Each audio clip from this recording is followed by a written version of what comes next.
They're trying to train the body's immune system to target the right part of the virus, because getting it wrong can be dangerous.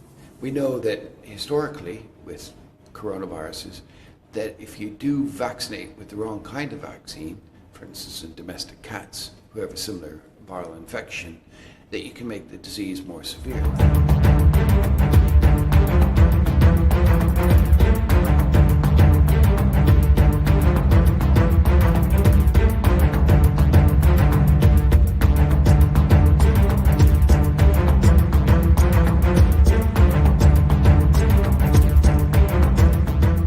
Welcome to the Daily Wrap-Up, a concise show dedicated to bringing you the most relevant independent news as we see it from the last 24 hours.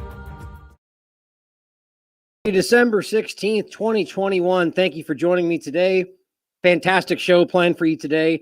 We're going to get into a little bit more on a topic that we haven't talked about in a while, and that is the PCR illusion and how it is yet again crumbling right in front of our eyes. And this is because of what's coming up on the 31st. Many of you may know what I'm talking about. We'll get to that when we get to that topic today.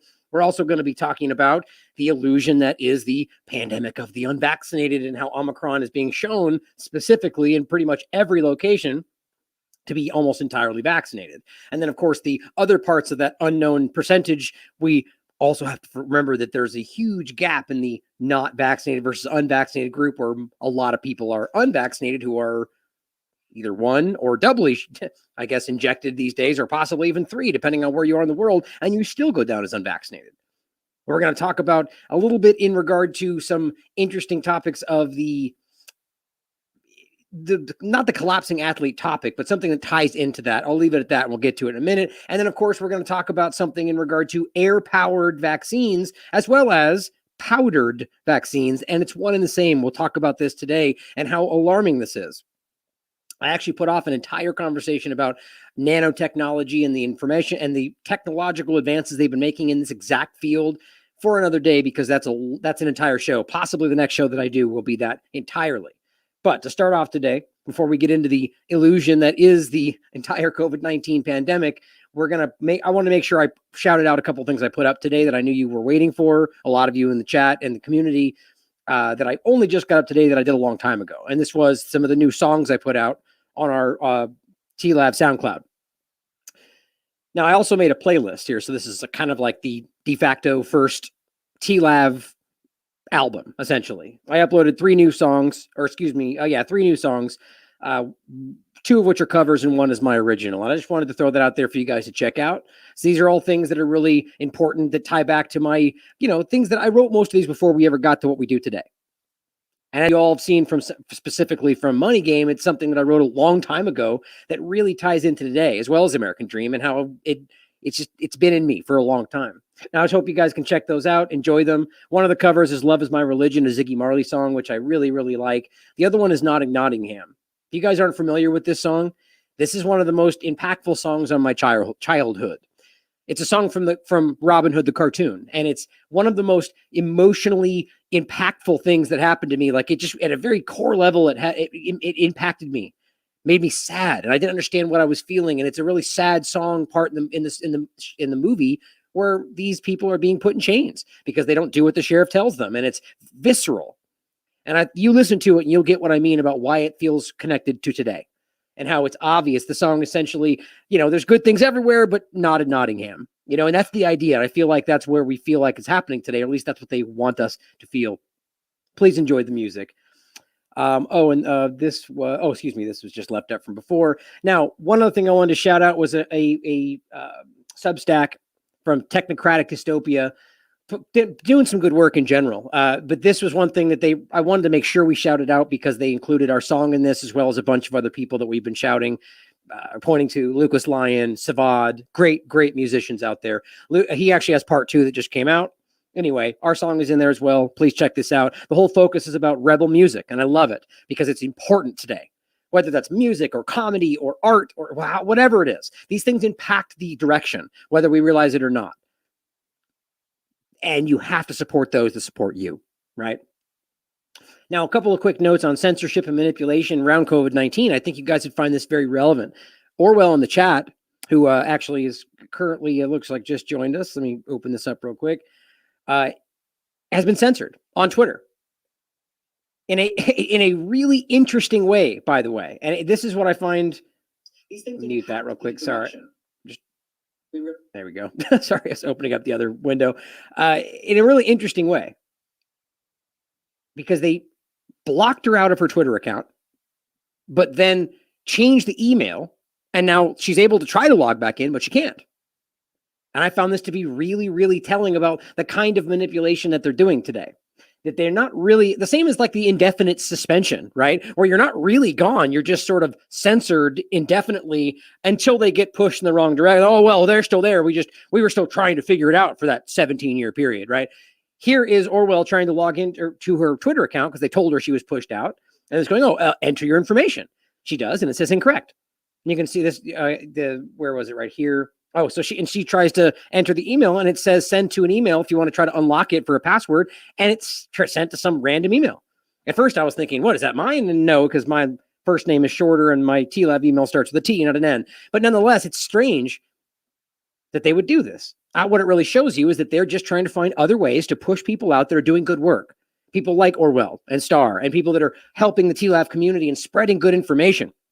It's just outrageous that the joke I made in the office today was, because this is obviously what the good people do, right? The honest people out there fighting for truth. They take sneaky, slimy actions like this to do things around their own guidelines. It's just pathetic. Twitter's gross, and so is YouTube and all the rest, because they are absolutely, openly on side with an agenda. Even though they believe it's the right thing, they know internally that they're at the very least breaking their own principles. Right? They have no integrity here. They're violating what they lay down for us to follow as if it's the right thing, and then do what they want anyway. It's just childish and disgusting. But the other part, which I thought you'd also find interesting, this came from my brother today. This is something that was sent directly to his phone. For those in the podcast, this is what it says. Directly to his phone, unsolicited. California Department of Public Health. As the holiday season gets underway, the best way to protect yourself and your loved ones is to get vaccinated against COVID. That's what they're telling you. I aggressively disagree with that. If you are vaccinated, get your booster shot today. Right? So if you're not vaccinated, go get your first one. So then you can go get your second one and then get your booster after that. Because why would anybody do this, especially knowing that they're already going, but a fourth one's coming through. Anyway, it says getting vaccinated has been proven to be safe. Weird how they left that effective. Isn't that funny? How there's no longer, we're not talking about effect now because they're open. We'll get to it in a minute. Now they're going, well, it doesn't work with transmission anymore, even though it never really has. And all the data shows that, but they're just going to quietly remove effective after acting like they're saying the same thing. But wasn't it just safe and effective like 2 days ago? Were you lying then? Were you wrong then? I guess it doesn't matter. We only focus on today, but getting vaccinated has been proven to be safe. Are you serious? Proven? What about the people that just had strokes? The person who has a heart attack, the people that have verifiable diagnosed vaccine-induced thrombocytopenia. Like they did that yesterday. Thrombocytopenia? Let's just call it that. Thrombocytopenia. I say that only because VITT is what Dr. Bhakti pointed out long before that was even discussed openly in the public, in the mainstream. So it's important to reiterate that. Regardless, if that's possible, which they've admitted it is, you can't say safe because safe means dangerous, means able to cause harm. Is this dangerous by definition? Yes. Therefore, it's not safe. Words have meaning, guys, and this is why they play with them, because they want you to lose that meaning. But it says the best way to protect yourself. But then it goes on to say, can we count on you to get vaccinated for the holidays? This isn't a joke. This is an unsolicited question directly from the government to you personally. Are you going to do what you're told? Hit 1. Yes, I'll get the vaccine. Hit 2. Yes, we'll get booster shot. Hit 3, already vaccinated with booster, or hit 4, will not vaccinate, or hit 5, other concerns. How much you want to bet anything but 1, 2, or 3 will prompt more follow-up tweets that you have to respond to. And if you don't respond to, you'll probably get somebody who shows up at your door. This is my opinion, but this is outrageously invasive and alarming. And remember when we were told that it was a choice? We're still here. Oh, did you decide to say yes today? Okay, I'll be back tomorrow. No is never an option, guys. It's never been an option, not from day one. They knew that. They know it now. But I love how it says, reply stop to cancel. He didn't initiate this to begin with. I mean, that's what's so crazy. So you can hit stop right now. They'll just send you the next one. Because clearly it doesn't matter whether you wanted it or not. It's about anybody everywhere, and it's all for your safety. And of course, if we're going by their definition of safe, that's quite alarming. But the first part of this is how taking that concept into this discussion about Twitter, right? So we're watching how it's their misrepresentation of the facts and forcing this down your throat. Again, to the idea of what the good people would do, right? Would they try to lie and manipulate and do things sneakily behind the scenes, or would they just be honest? Well, here's Twitter. Disclosed TV points out, alert, be aware of this new rule in Twitter's updated COVID-19 misleading information policy. This is pretty interesting, actually. It says down here at the bottom, false or misleading claims. Basically, this is what will get you deleted or censored. One of the things they list, false or misleading claims that people who have received the vaccine can spread or shed the virus. And then in parentheses, or symptoms or immunity to unvaccinated people. Okay. So they're literally I'll just read my tweet since I said that exactly.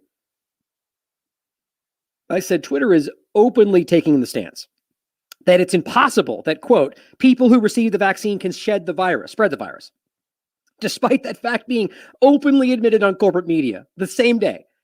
COVID has broken all of these people. Maybe this is the Twitter equivalent of Facebook's protected opinion. I don't know.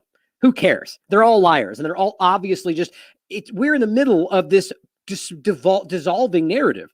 I mean, how else do you explain something like this? Right this moment, and I've already shown you this weeks, months before this, they've been admitting, whether Delta, whatever their reason is, that this is not stopping transmission. Anyone with two brain cells to rub together has known that for a long time because they stated it openly on the mainstream, on corporate media.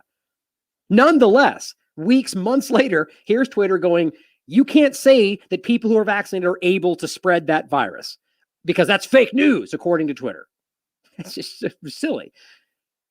Now, what else did it say? The vaccines will cause you to be sick, spread the virus, or would be more harmful than getting COVID. Well, first of all, the vaccines will cause you to get sick and spread the virus. They can. I think they're going to stick with the word will and be like, well, we don't know, it could, or, that kind of thing. Tweets that incite fear or misrepresent the ingredients or contents of COVID vaccines. Right. So just first of all, realize if they're that flagrantly wrong with one of those points, let's go ahead and assume that they don't know what they're talking about. But it says tweets that mischaracterize the nature and science behind mRNA vaccines. What they're saying, this is all the stuff that we do. None of those are what we're actually doing, though. You see, we're not mischaracterizing anything. We're stating the facts that they've already decided you're not allowed to say, whether they believe it's fake or not. Tweets that claim vaccines alter genetic code. Guys, this has been admitted by Science Magazine, by Science, Nature. These are huge scientific publications that put out studies that say, more evidence this thing can alter your DNA. This is just pathetic. Tweets that misrepresent or misuse official reporting tools and statistics. Misuse them? Oh, you mean like they do, where they play with data and alter it to make it show a certain picture? That's only okay when the government does it. But back to the point. False or misleading claims that people who have received the vaccine can spread the virus. That's the point. What they actually tried to say. So, first of all, here's what COVID-1984 put out, which I think is really relevant. The same day, when that Twitter was out, spoiler alert, it has been changed since then. Before it was changed, this is what Walensky said live on the air. God darn it, I'm mad at myself right now because I'm like, did I download that? And I got to stop doing that because apparently I didn't. I don't know why, but let's watch it right here. Our vaccines are working exceptionally well. And that's why I'm mad at myself for forgetting. Okay, let me grab it real quick. Often as I go through these, there's these tweet ones that I'll tend to forget to grab real quick. The reason, obviously, I want to grab them, as you can see what I'm doing now, is because they're low often on those. And it's good to have them anyway, to be honest. As you guys all know, oh, that's why. Here we go. As you guys all know, these things disappear very quickly today. In really obvious ways too. Like there's one thing we're going to look at today that was removed and we have an archive of it. And it's just pretty sad that they still try to do that. Okay, here we got the video. I believe I got every other one. Go ahead and say that now, but I could be wrong. Let's see. Here's the video. And this is going to make you laugh, especially because of how much I focus on people like Walensky and how just seemingly uninformed they are as the head of the CDC. Our vaccines are working exceptionally well. They continue to work well for Delta with regard to severe illness and death. They prevent it. But what they can't do, But again, the data does not back that up. We'll go over that again in a minute. They can keep screaming that all they want. The data does not back that up. The data does not back that up. The data does not back that up. Anymore is prevent transmission. Work well for Delta with regard to severe illness and death. They prevent it. But what they can't do anymore is prevent transmission. They cannot prevent transmission. Just make sure we hear that. For those out there that are just tuning in to troll because we're fake news, make sure you open your ears a little bit so you heard what Walensky just said. These do not stop transmission. Now, I don't care what you want to argue. Well, it's because of the unvaccinated. It doesn't, whatever. That facts, I could try to prove that to you for 36 hours and you'd still walk away thinking I'm wrong because you don't want to hear what we have to say. There's people like that on all sides, by the way. There are people on the side of what we think is our side that would do the same thing in regard to stuff that they don't like or they think they've already decided on, right? There's plenty of topics in COVID-19, even on this side of it, that are not completely fleshed out, that people are still assuming. I mean, even let's just take something that I would argue is certainly possible, like a concept of whether this is all about or even in part about depopulation. That's a conspiracy theory to people on the mainstream side. Now, in an objective position, I would be like, okay, it's certainly possible. And we've heard people say things like that. And there's been open discussions about how we need to reduce population. That doesn't mean we can prove that is what this is or that has happened. I still think it makes no sense to remove, which is essentially your chattel, the people you abuse and use to accomplish your goals. Anyway, my point in saying that is just simply that we need to stand back and take a larger view, right? But she is saying, I mean, why? That's right. The point was, while this is currently stated on Twitter that you're not allowed to say that, she literally just comes out and says that if you have the vaccine and you get sick, you can spread it. It does not stop transmission. Hilarious, alarming at the same time, right? It's almost, this is why it's macabrely hilarious. Like we should be like screaming in horror that this is being openly stated and we're still arresting people and we're still forcing people while they do this. But let's watch the rest of it. But what they can't do anymore is prevent transmission. Oh, that's right. It just repeats. But what they can't do anymore is prevent transmission. Now, of course, there's more to that clip. And obviously she goes on to make the argument of, well, this or that because of the unvaccinated or it's this. It doesn't matter. If it's not stopping transmission, that's the point of this discussion. And as he goes on to say, just to be clear, I don't support censorship, and neither of us do. No one's calling for anybody to be censored, not even CNN. But the point is that they're censoring everybody else for something they lay out, arbitrary. Sort of like in the beginning where they screamed, you can't challenge the WHO, right up until they challenge the WHO in every possible way, including lockdowns and boosters. But they can though. Okay, that makes sense. But then if we do it, we're censored. See, it's just arbitrary. It has nothing to do with anything other than narrative, and we should all be seeing that by now. And then that's the links to the next point, which is 10 minutes after they took the screenshot, the rule had been altered. Now it says, false or misleading claims that people who have received the vaccine can spread or shed the vaccine. Got it.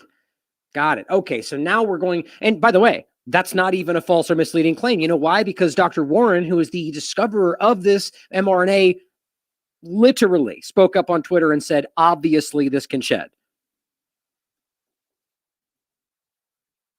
Probably too long ago to pop up. Yeah, nothing's popping up, but there's plenty of documentation about how this happens, how it sheds, how the spike protein can be shed, how it can then catch, and how the Salk Institute has pointed out that it's in and of itself can cause disease. All this is I've done over 100 times on the show. But of course, nothing matters in regard to the Twitter narrative control. It's about what you're allowed to say. And we pointed this out in real time many times, how they openly censor things that are currently being proved. Or how about the fact that people who stand up and say, my doctor told me I got myocarditis because of the injection, and they censor it because you're not allowed to say that, as they admit that it can happen and that people are getting it. Like, that's clownish. How are we going to pretend that Twitter knew that investigated that person's medical information? Of course not. They just simply censored it because you can't say that happened. It's that simple. So here we are, where they're just going, oh, well, we'll just alter it to change it to another thing that's a little further down the road, but still is ridiculous to censor. But go look at the top again. The vaccines will cause you to be sick, spread the virus. Well, we just admitted that it can absolutely cause you to spread the virus. So the first bullet point is still there. So if there's Walensky stupidly saying exactly what they're telling you you're not allowed to say, right? I mean, it's becomes unreal.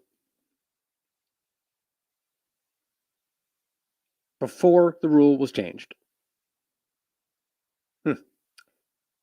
as we all get censored for talking about all the things that have continued to happen, right? Which is a badge of honor. It's fantastic, right? We're on a brand new pirate channel tonight because we just keep jumping from channel to channel because these people are trying to stop the flow of information. As you all know that watch this show, we prove everything, or rather I should say, we cite everything that we're talking about. Now here is another one to start out before we jump into the pandemic of the vaccinated discussion. Breaking from Politics for All, a laboratory leak, apparently. Now, this is what they're telling you. Now, here's what you're supposed to think going forward. Now, a laboratory leak is now the more likely story. Okay, let me write that down. Now I'm supposed to say it's the more likely story. Got it, guys. Thank you. MPs have been told. Got it. Because after 2 years of searching, an animal host has never been found. Jesus, remember when we talked about that like 3 months into this and we showed you all the data that said that's very clearly not how this was supposed to be? Yeah, crazy again, isn't it? It may even have been engineered. Guys, this is exactly, I mean, look, here's the point. As I said, funny how long ago we told that we told you that the zoonotic transfer claim was verifiably and likely intentionally wrong using scientific research. Peer-reviewed, and were then repeatedly censored for. Oh, so now we can talk about this theory again. Okay, thanks, mainstream media. That's fantastic. But here's the main point.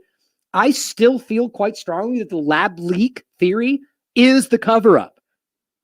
Now, that doesn't mean that that's not possible. You guys have seen my I've done multiple videos before even COVID-19 about the reality of this stuff, about the bioengineering and the manipulation and the weapons and the things they work on that have leaked and been used. But first of all, it's not a leak if they're working on like the idea that it's a lab leak somehow suggests that they were just clumsily, accidentally let something out on the bottom of their shoe, which, by the way, has happened before in the United States, specifically Fort Detrick. Funny. But we're talking about something that has been worked on, right? It should not be a shadow of a doubt. There should not be a shadow of a doubt in your mind based on everything we've seen. And if you write in regard to the gain of function discussion. Now, what's funny is we talk about that, and you know what all the people lost on the left side of the two-party paradigm think? Rand Paul, and they dismiss it. You talk about ivermectin, they think Joe Rogan, and they dismiss it without thinking about it, right? Because all they think about is what they're told to think about in that context. But I'm not talking about Rand Paul or the couched corner of that narrative they want you to look at. I'm talking about the big part of this discussion we've been saying from the moment this started, how it's been obvious there's been gain of function research and how it was obvious that it was kicked over to China in 2014. It continued well past that, both in the US and in China. Remember we talked about all this even before COVID and then we continued in the beginning? My point is that this is a cover part of the story. It's all very clearly, carefully been put together. So probably we end up going, China did it, bad guy. They pointed to us, bad guy. We keep this divide even going amongst that situation. And they keep making you think that it's not them orchestrating something or using something organic, however you want to look at it, to achieve a larger end. These groups worked together to make this thing long before we got to whatever we think happened now. Now, you can argue within that. I've given you my theory breakdown a million times, but it's just as possible at this point that this was something that was worked on, that they then used against one or the other, or they basically tried to do something and it did accidentally get out. But either way, that's not a lab leak. That's a bioweapon. That is a manipulated weapon that either got out or was used. Now, again, I'm also going to point out that there's a larger part of this that you could argue, and I've made the case before to make it plausible. I'm still unsold about where it really goes, that none of that is true. That this is an absolute manipulation of something that was not the larger and the lab leak story. And that's exactly why it's been placed over this. Right. And this is the part of the show that people get upset with when they want blatant, here's what you're supposed to think type of news, because we don't know. And shocker, guess what? Nobody else does either. So all I'm trying to do is show you the nuance here and that it's much larger. Now, back to the point. I think this is the cover up part of the story. And that's why they're now going, okay, now we can start talking about that again. Oh, it's even engineered. Oh my gosh. Remember we were being censored for that a long time? Yeah, I mean, it's just such a joke. The whole evolution of the story, which brings us into the current dumpster fire of the narrative that they're in, the part of the larger dumpster fire. They're right now, just like the PCR illusion and everything else that we've catastrophically broke down, or even this exact part of the topic that we broke down in like the third month of this narrative. And now we're pointing back at it now after we've all been said, right? This is the current part of that kind of nonsense. Right this moment, it's blatantly clear that Omicron, or even from within the narrative, right? If you don't believe that's what's happening, doesn't matter. Their narrative, they're telling you most of what's happening in regard to the problem is in the vaccinated. Both, and then I'm going to show you in a moment, again, from previous data we've shown you and from the expose, that the data, again, at the most current week shows you in the UK and elsewhere that it is the most clear slanted problem to the vaccinated. That's whether Delta, Omicron, or whatever else you think is happening. But here it is from Dr. Eli David, researcher, lecturer. We've referenced in the past, but he says Israel, as of today, this is the 12th, of course, it's gotten worse since then, 81% of Omicron cases are triple vaccinated. Triple, not two, triple. So this whole push they keep screaming about that the third one is what does it. The third one stops Omicron, with nothing but their hopes to make that the case. Also today, so simultaneously, as they know the vast majority of problems that are happening are because of the vaccinated, or at the very least, the vast majority of the COVID problem is because of the vaccinated, they then decide to tighten restrictions on only the unvaccinated to fight Omicron. Clown world. Absolutely ridiculous. And the only thing they're going to do is say, well, the only reason we're in this position where all of the vaccinated are the problem is because of the unvaccinated. Don't even try to find logic in it. They're going to point back to some magic argument that you're the one person in the whole crowd that's making variants rapidly, even though everything shows you the opposite, including all the science around this exact topic before COVID started. Just like everything else, COVID somehow magically warped our understanding of history and facts and science and everything else. Well, here is December 12th again. This is the same article. 15 new Omicron cases found. Here's the point. The newly reported cases bring the total to 67. Well, out of those 67, only 13 are not fully vaccinated. Note that they didn't say not vaccinated. They said not fully. Every single one of these cases are in people that have shots in their arms. I've been showing you this across the board. Now, there are cases, let's say, that we're being told anyway, in places like the US and others that they're claiming, or specifically, let's say, South Africa, where they say, well, here's an unvaccinated person that did catch it. I haven't gotten to see the data, so I don't know whether these people had one shot and they're still calling them unvaccinated, but it's that obvious when you can look at this kind of thing. Whether it's 80, 90%, all of it, it's pretty damn clear that this is vaccinated that is causing the problem. And we keep seeing these cases of people where there's like parties of only vaccinated people, where everyone got tested before and every single person's got 3 boosters or 3 shots, and then there's an outbreak between all of them. That keeps happening. You show me those scenarios that are happening at the football games or the parties or the beach or the park or these places where people, all these anti-vaxxers are challenging the narrative. Well, where are these massive super spreader events that you all told us would happen? That's not to say that they can't make one or point to something and say that's what's happening, but even then they still haven't. Pretty interesting. It's in the vaccinated, as we just showed you, even the Telegraph and everybody else pointing out, Omicron wave driven by the young, healthy, vaccinated population. It's right in your face, and people are refusing to look because they don't want to admit that they took a wrong choice.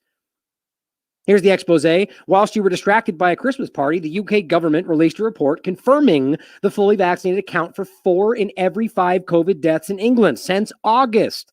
As far as I can tell, and maybe it's just because I'm in this lane, I don't see anybody else other than the expose and myself continuing to follow up on these reports. Actually, I should take that back. I just don't see him anymore because he's on his own Medium or Substack, I think. And people still send me his stuff, but Alex Bernenson was one of the ones also pointing this out. I think this is actually the first place that I saw it was when he reported it, maybe when he was interviewing with Joe Rogan. 4 in every 5 COVID deaths in England since August. You can look at this for yourself, and I'm going to show you the report in 1 second. Serious questions need to be answered as to why Boris Johnson's government have decided to restrict the freedoms of the unvaccinated population through the introduction of vaccine passports. Yeah, that thing that was also fake news up until it wasn't. When the latest official data shows that the vaccinated population have accounted for 3 in every 5 COVID cases, 3 in every 5 COVID hospitalizations, and 4 in every 5 COVID-19 deaths. Now, I would argue that it's higher than 3 and 5 on those first two because, and this is the same thing the expose would say, I'm sure, that if you dive into this and understand that there are people within this that are being called one thing when really there's something else. The fully vaccinated definition has been an obvious, large part of the illusion post-vaccination. Now, you can read this through this for yourself. All the data is clear. They always do a great job on this website of breaking it down, giving you the source material. And see, it says right here, they're showing you the past weeks. We've been doing the same thing. Very important.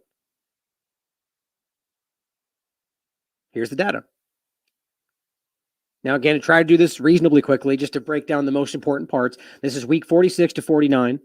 So week 50, right? It's up until the end of week 49. And it shows you undeniably, as we just broke it down for you, 3 and 5, 3 and 5, and 4 and 5, right? Here's the cases. And the only reason they would argue that it's 3 and 5 is because when you look at the under 18 number, which is a large amount of just cases, but except when you go down to the deaths, just real quickly to compare, right? Just to make this point. So if you had the most amount of cases in the unvaccinated 18-year-olds, wouldn't you think that they would just be dying all over the place, right? Except no, there's only 3 unvaccinated deaths in the under 18 in the same time period. That's it. Same thing. You go back the week before, it's basically not there.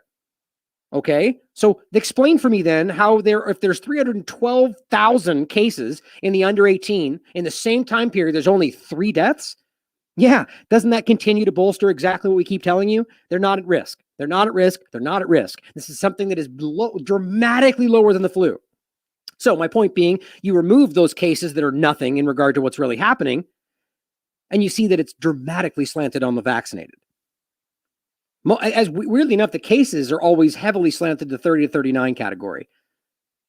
So not vaccinated in 30 to 39, there's only 34,000 cases. Fully vaccinated, 116,570. The vast majority, 3/4, I would argue, going down to this was emergency care. Same point. You can look as the most at risk. Out of a total of 1,245 hospitalizations of people over 80, only 228 of them were not vaccinated. Now, look, if you were to argue that this is just old people dying because they were sick and dying already, wouldn't it be 50-50?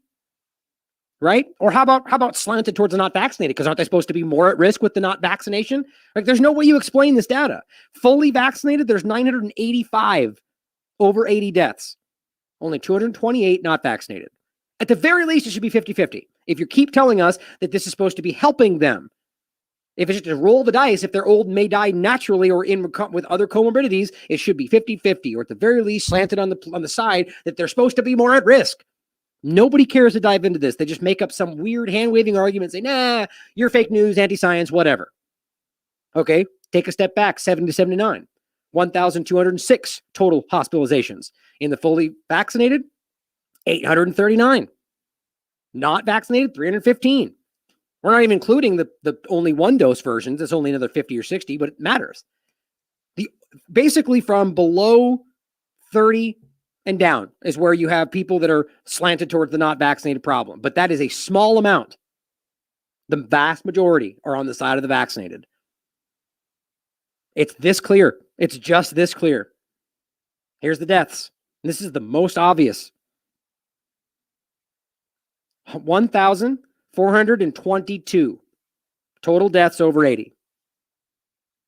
216 deaths of that total in the not vaccinated. 1,158 deaths over 80 in the fully vaccinated.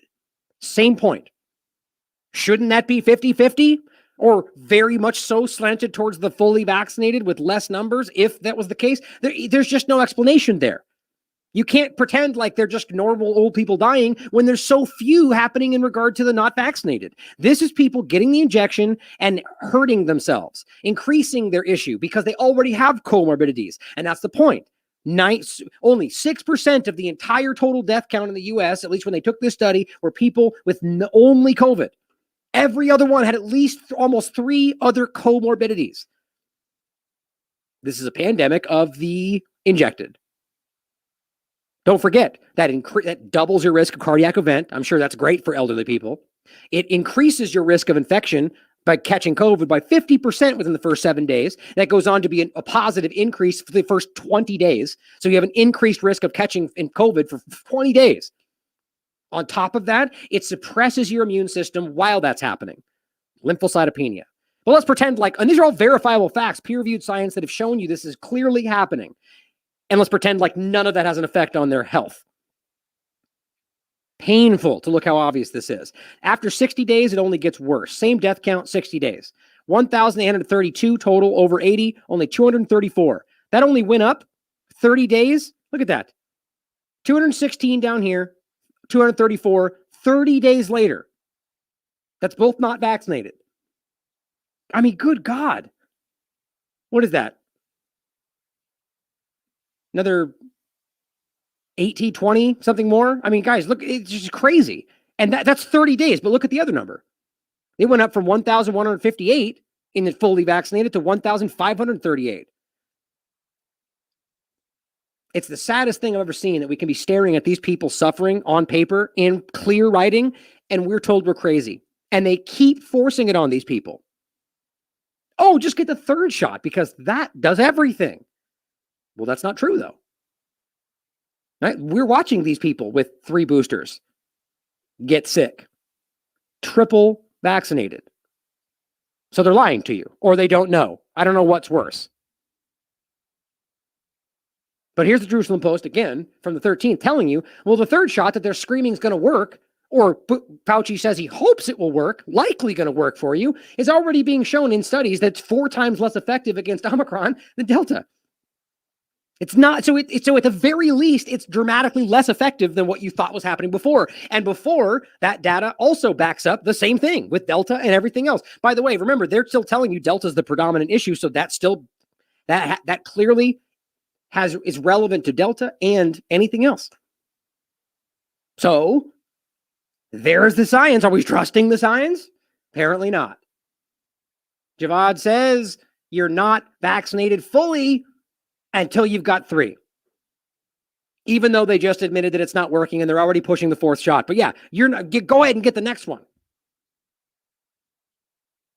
Highwire points out, competing definitions of fully vaccinated emerge around the country. Weird. It's almost like we predicted this coming. Remember how fake news that was like 30 seconds ago? Now they're changing the definition everywhere, and it's all been, this was already happening, and I've told you this the whole damn time. Here's something funny. Here's their definition on their metadata, or their SEO, whatever you want to call it. Competing definitions of fully vaccinated emerge around the country, it says on the post. But when you click on it, it's weird how the title's different. Booster, mains begin. I found that strange. It's like they want you to get, oh, look at that, and then it kind of redirects you. Competing definitions of fully vaccinated emerge around the country. How does that even make sense? This is the same argument that if we're going to pretend like the government is willing to force shots on everybody around the country, but yet simultaneously not willing to, and which I'm not saying they should, absolutely we should resist this with all possible effort, but they're going to force the shots, but they're not going to make sure that we have the same definition of how many you need. They're not going to make sure that we're using the same testing cycle threshold. They're not going to make sure that we have some kind of general guideline to what kind of Seriously? Are we that stupid? If this is the worst pandemic in a century and we're all going to die unless you do this one thing, but we're going to let everything else just kind of be flimsy all over the place and, just fly by the seat of your pants based on what side of the party you're on and what government you're in and where you live and how hot. Really? Come on. That's just outrageous to think that makes sense. Obviously, these things were left up in the air, so it was impossible to follow. Sure, that's my opinion, but ask yourself why in the world they would take things like Event 201, Crimson Contagion, and every single time these exercises told them what they should have done, and every single time it said the things they didn't do this time or before. So they're either the most incompetent, ignorant people on the planet that do exercises and write things down and then go, what did we say? What were we supposed to do? Or they do this to plant narratives in your mind and then don't follow them. So they can point back and go, well, now we know what to do next time. Crazy. But here's what it says. Businesses, employers, and universities are taking the data into their own hands and requiring booster coronavirus shots because that's totally legal, right? Businesses just going, well, now tomorrow we think that the HPV vaccine, now you have to take it because we think it's right. Well, that's the same thing, isn't it? How about a vaccine for some random obscure thing you've never heard of? Are they allowed to do that? Well, of course not, right? But so why would they be allowed to do this? Well, that's because it's under the cover of the pandemic. Just like everything else we told you, they can be like, well, fear, danger. Government said this is danger, so we can force a thing that we all know was never okay before. Like even from a government level. Remember when Nancy Pelosi's like, we were not supposed, we know we can't force things on you. Right? Well, she said that, and now they're doing that. So, I mean, this is, you have to ask yourself, is this because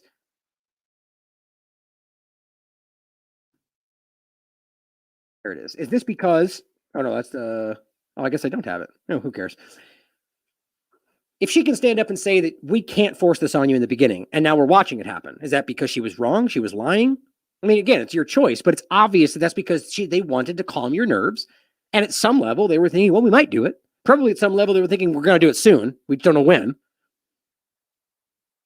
So we're at a point now where businesses, remember, who in the beginning of this, we were arguing that this was a violation of HIPAA and this and that. And they said, no, that doesn't count because it's not businesses doing it, it's hospitals. Well, okay, well, here we are. Now we've got businesses doing it, and now that conversation doesn't matter anymore?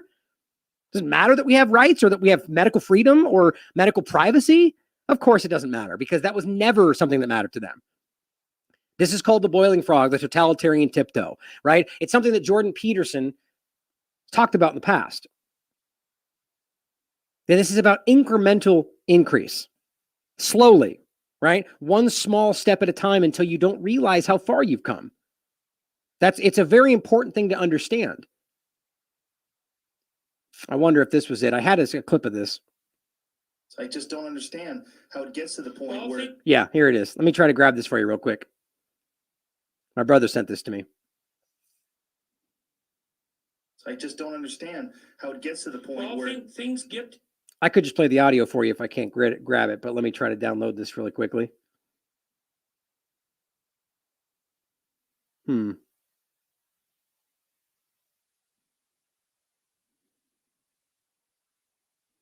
we go. And we actually just talking about this in general, about how it's kind of sad what happened to Jordan Peterson, about how, just something strange went down. And I'm not going to get into that today, but how he's just, he struggled to get back to his old self. Let's see. There we go. I just don't understand how it gets to the point where... things get to terrible places one tiny step at a time. If I encroach on you and I'm sophisticated about it, I'm going to encroach 2 millimeters. I'm going to encroach right to the point where you start to protest. Then I'm going to stop. Then I'm going to wait. Then you're going to calm down. Then I'm going to encroach again right to the point where you protest. Then I'm going to stop. Then I'm going to wait. And I'm just going to do that forever. And before you know it, you're going to be back 3 miles from where you started, and you'll have done it one step at a time. And then you'll go, oh, how'd I get here? And the answer was, well, I pushed you a little farther than you should have gone, and you agreed. And so then I pushed you a little farther than you should have gone again, and you agreed.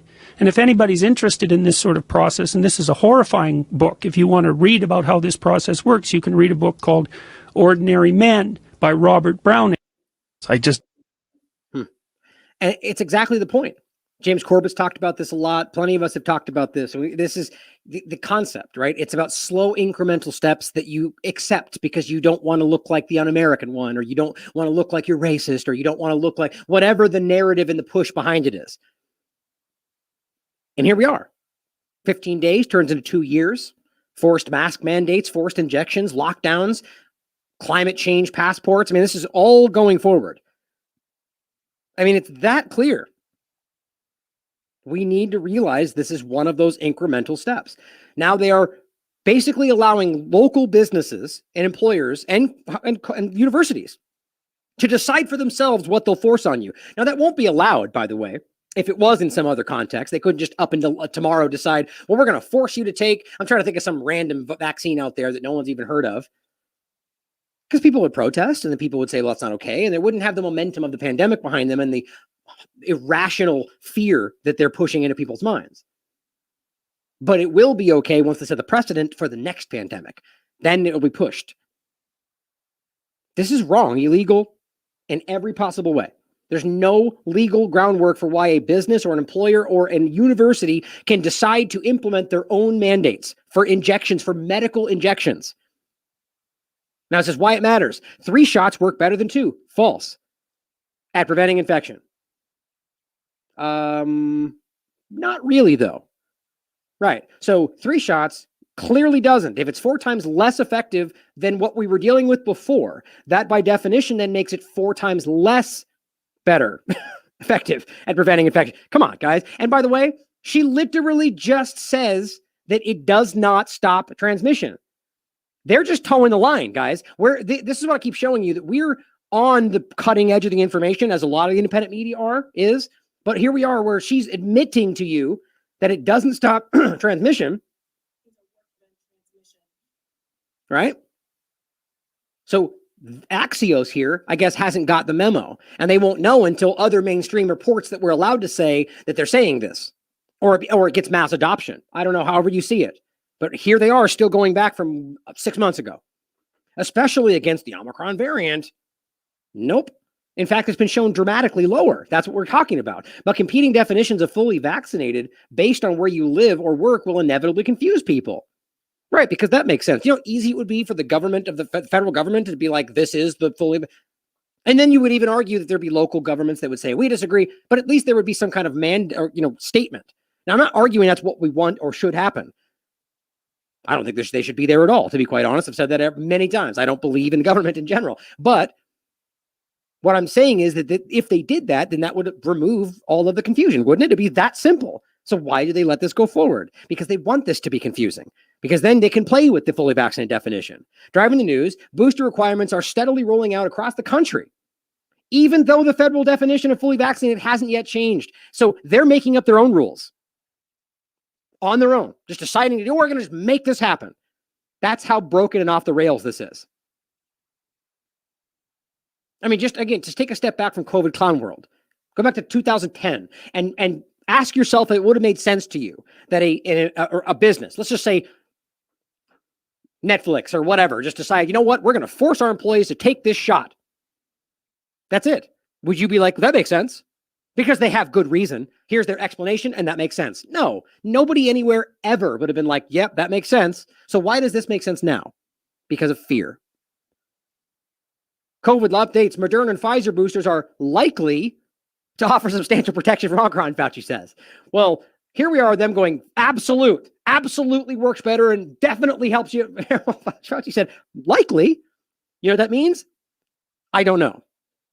As I said, if I told you that if you took this injection, you likely wouldn't die, would you take it? Obviously not. Because likely means, say it with me now, Fauci, I don't know. Plus, there's no reason to assume the same shot will do anything different.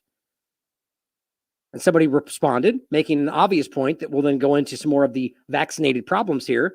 Super likely, look, the vax is working very well. Some exceptions may apply. The manufacturer cannot be held liable. It's funny. Well, here's what is being, you'll find this everywhere right now. And even crazier, they'll follow it up with a thing going, get vaccinated because that's our only savior. A friend was at a small party last weekend. 11 people. Everyone had negative tests. All vaxxed, including the 3rd booster. Again, same point. Clearly, that's not the savior they want you to think it is. All windows open. One person tested. 2 days later, positive. Right? So they're all they all have tests before. They're all triple boosted. Nobody unvaccinated at the party. 2 days later, one person's already testing positive. Now another 7 of the 11 have tested positive, including her boosted friend.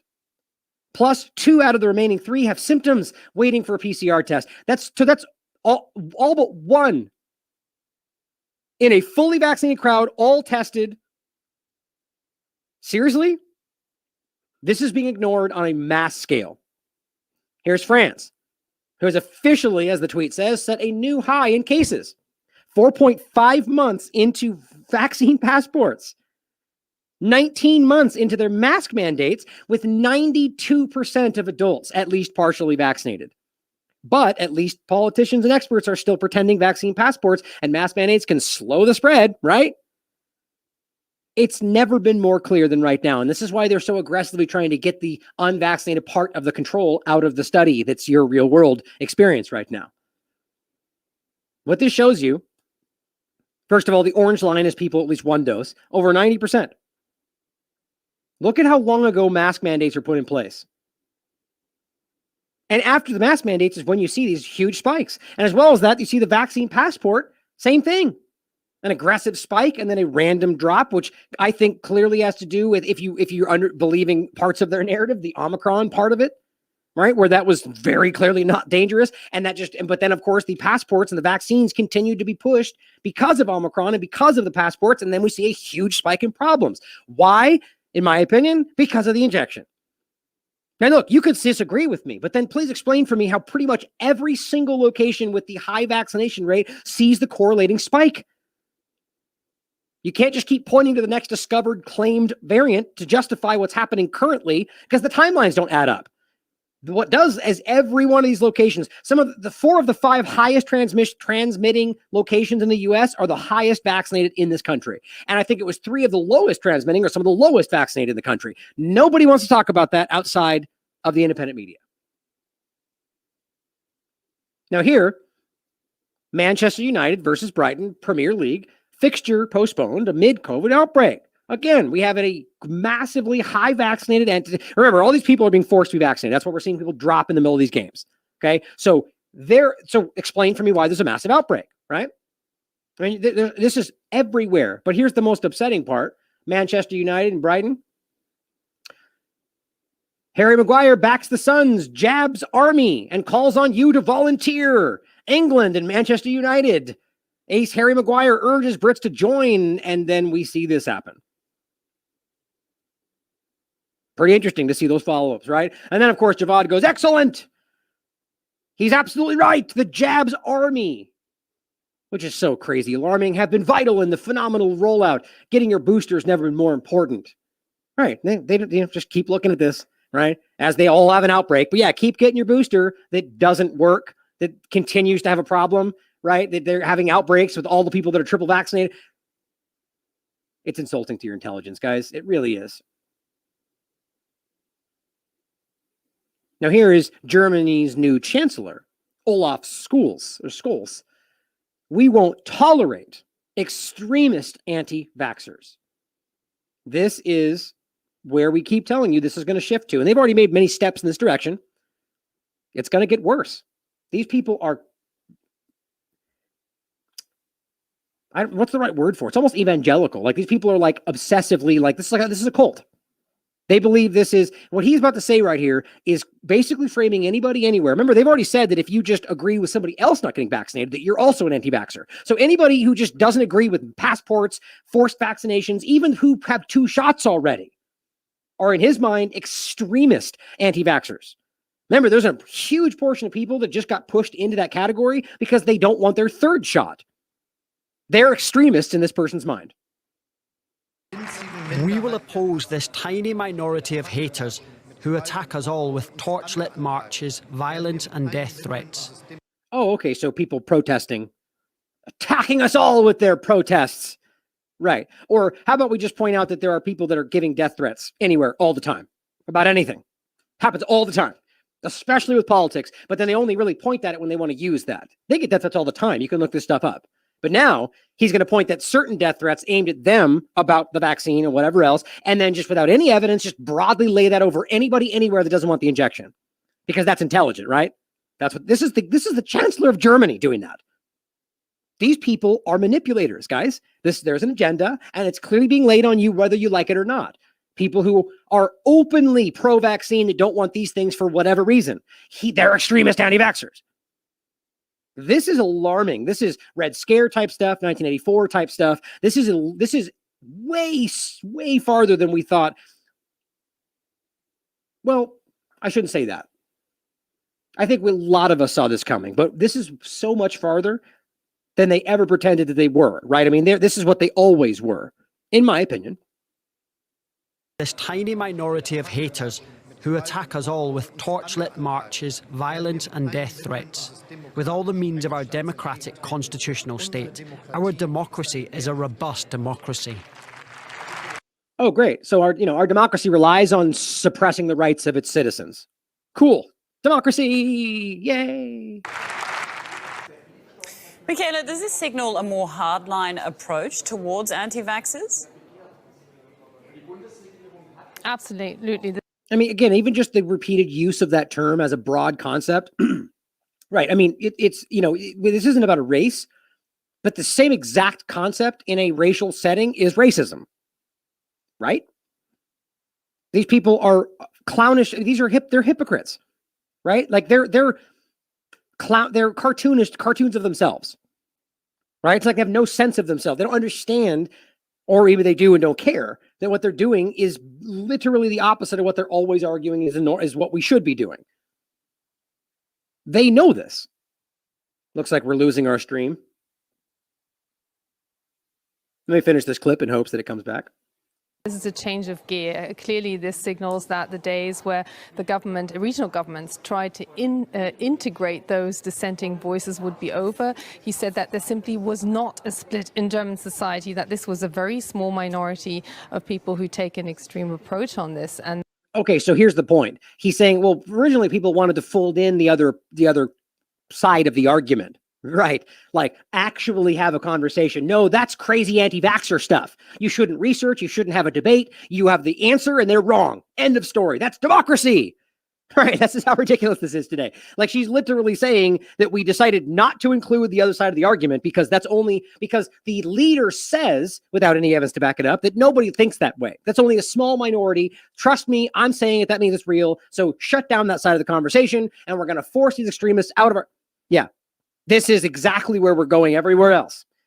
Australia, New Zealand, Germany, they're going way over the top. And the US government is leading this charge with Israel. And I think the other groupings, UK and the ones that are driving this agenda. But it's all being driven by the international aspect. I genuinely believe that. I think the US government is simply a tool in this as well, to be quite honest, or rather a leading arm in what's happening, but nonetheless being led by people like the World Economic Forum, working with United Arab Emirates and the WHO and Bill and Melinda Gates Foundation. And if you think that sounds ridiculous, it's openly happening. That's what's so silly about that. I didn't say anything right there that wasn't literally proven on documentation that they put out. It's openly happening. They say it's for your safety, for your freedom, but you can't call it fake news, but they do anyway. That the state would act against those who try and intimidate politicians. We've just seen death threats against, and actually the police moving into doing some searches this morning because of a death threat against the state premier of Saxony, Kretschmer there. So it's an end to the patience by the government. This is a gradual shift towards less understanding for those who refuse to accept facts. Because of a death threat for those who refuse to accept facts. You love that framing? So pretty much the fact is what they say it is. And if you don't go along with what they say, then now you're an extremist anti-vaxxer. Exactly what we keep telling you. But this is the plan. This is the transition from your choice becoming violence. You deciding to make up your own mind medically becomes you're attacking people. Now, of course, it starts with them saying those anti-vaxxers are threatening the violence against the government. And then it becomes a bill that lays something out that becomes abstractly applied to anybody anywhere who has that stance. Oh, you said something on Twitter about not wanting to go along with this and how they're doing things that violate your rights, or how about just even more extreme? And you point out that the government are criminals. Uh-oh, that's getting a little contentious. Now you're attacking them. Now you're in trouble, right? This is where this is going. And I even believe that they know that want to call us conspiracy theorists. They just can't wait to get there. I can't wait for them to be thrown in jail. That's how these people have been brought. This is fascism. It's authoritarianism. This is totalitarian government stuff. Good luck, Germany. Time to stand up. I think they're already doing it. But here's the funny part is as we're staring at all the rest of this, right? The UK, specifically the UK data that shows you that the majority of everything that's happening there is on the vaccinated side. All of it. Deaths, hospitalizations, cases, everything. And yet here's what the report on this one article says. And this is everywhere today. This is the Evening Standard. UK's first Omicron death was, quote, unvaccinated conspiracy theorist. So what does that actually mean? Let's just say for sake of conversation, that's exactly what happened. You know, ignoring for the fact that this person could have had one shot and they would still call him unvaccinated. What does that even mean? It's the same thing as saying this person died and then on their deathbed said, gosh, I wish I would have gotten an injection. That is the most meaningless story of all time. It is emotional manipulation on either side of it. You could say it was somebody who got the vaccine who died saying, gosh, I wish I wouldn't have taken it. It's just as meaningless. It is a person's emotional opinion on one setting. It has nothing to do with the larger conversation. That's why we look at the data we can prove. This is about them making their argument with one person. That guy just died and he was unvaccinated. Therefore, you're all crazy. Well, that doesn't mean anything when you look at the fact that the majority of people who are dying are people who are vaccinated. So you see what happens when you add context to the one you plucked out of there, even if they might not even be unvaccinated, right? It's so frustrating. And this is the even crazier part. This is everywhere, by the way. This is all over mainstream media. And guess where it comes from? A man giving his name only as John made this claim after phoning into a radio show. Unverified. Not even giving his last name, makes an argument on a call, hangs up, and then boom, it's everywhere in the mainstream media. Because we know, I mean, for crying out loud. I mean, even if they did end up going on and proving it, this is the kind of thing that is exactly what they would just call out every which way if it was an independent media person doing it. They're cartoons of themselves. It's ridiculous today. But again, here's what's actually happening. Well, they scream about the one person they claim was unvaccinated, who, for all we know, died from something completely different that they named Omicron. That's another way to look at that too, right? PCR test. That's how they're doing this. How do they know it was Omicron? Because they're telling you that because they want you to think Omicron is there. That's their estimation. It takes genetic sequencing to find out, which takes at least 48 hours. The UK and the US are some of the lowest in the world. A fraction of 1% the US government has actually genetically sequenced. Yet somehow they're managing to tell you that the majority of Omicron or the majority of Delta. How do they know? They don't. Their own documentation proves this. They take samples and they give you an estimate, but they don't tell you that. I've proven this left and right. That's why they hate me. But how do they know? Well, because this suits a narrative. But again, here's what's actually happening. Now, we already actually reported part of the story to you. Social credit part of the story. But you'll see as we go through. In South Korea, it has successfully contained COVID-19 throughout much of the pandemic, they say, and it now has one of the highest vaccination rates among wealthy countries. But historic levels of infections, hospitalizations, and deaths, all three of them, are prompting the country to reverse plans to reopen and instead take some of the most aggressive measures against the virus of any country in the world. Fully vaccinated, with boosters being administered. And it's not just cases. It's infections, hospitalizations, and deaths. Historic levels. How does that even make sense with you have the highest, one of the highest vaccination rates, and you have higher problems now than ever before? Well, the only way that makes sense in my mind, I'm sure there's some other argument you could make, is that the vaccine, yet again, correlates with the increase in problems, that they named other things. You're having hospitalizations and death that are being caused by other problems that are being triggered by the injection, whether it's comorbidities you already had, whether it's spike proteins causing strokes and heart attacks and everything else, or any number of other things we've already gone over. Doubling of heart problems just because of the injection itself. I mean, for crying out loud, there's 1,000 reasons this could be anything, but the bottom line is it clearly shows you that the vaccines they're giving are not having the effect they claim. Pretty easy to see. In recent days, health officials accelerated the timetable for adults to get a booster shot, down to 3 months. What do you know? From a prior wait of 5 months. Where's that 3 months keep popping up? Isn't that strange? Well, it's not, because you have been primed to see that, as I've been telling you from the beginning. It's not hard to see that this has been something that's been there for a long time. I believe I still have it out. I mean, you guys are, oh, here it is. It's just funny how, you remember when I pulled this up the first time? And remember, there was at least 2 other sites that had the same thing. And this is the St. Louis County website. And it was talking about a quarantine order, isolation order, which, by the way, in and of itself is really alarming. I did a whole show on this. But the point for today is how on that documentation, they let something slip earlier than they should have. And what was that? The definition of fully vaccinated. Now here it goes into the 14 days after and 2 doses. Now, of course, we're folding in a 3rd shot to that nonsense. But here was the main point.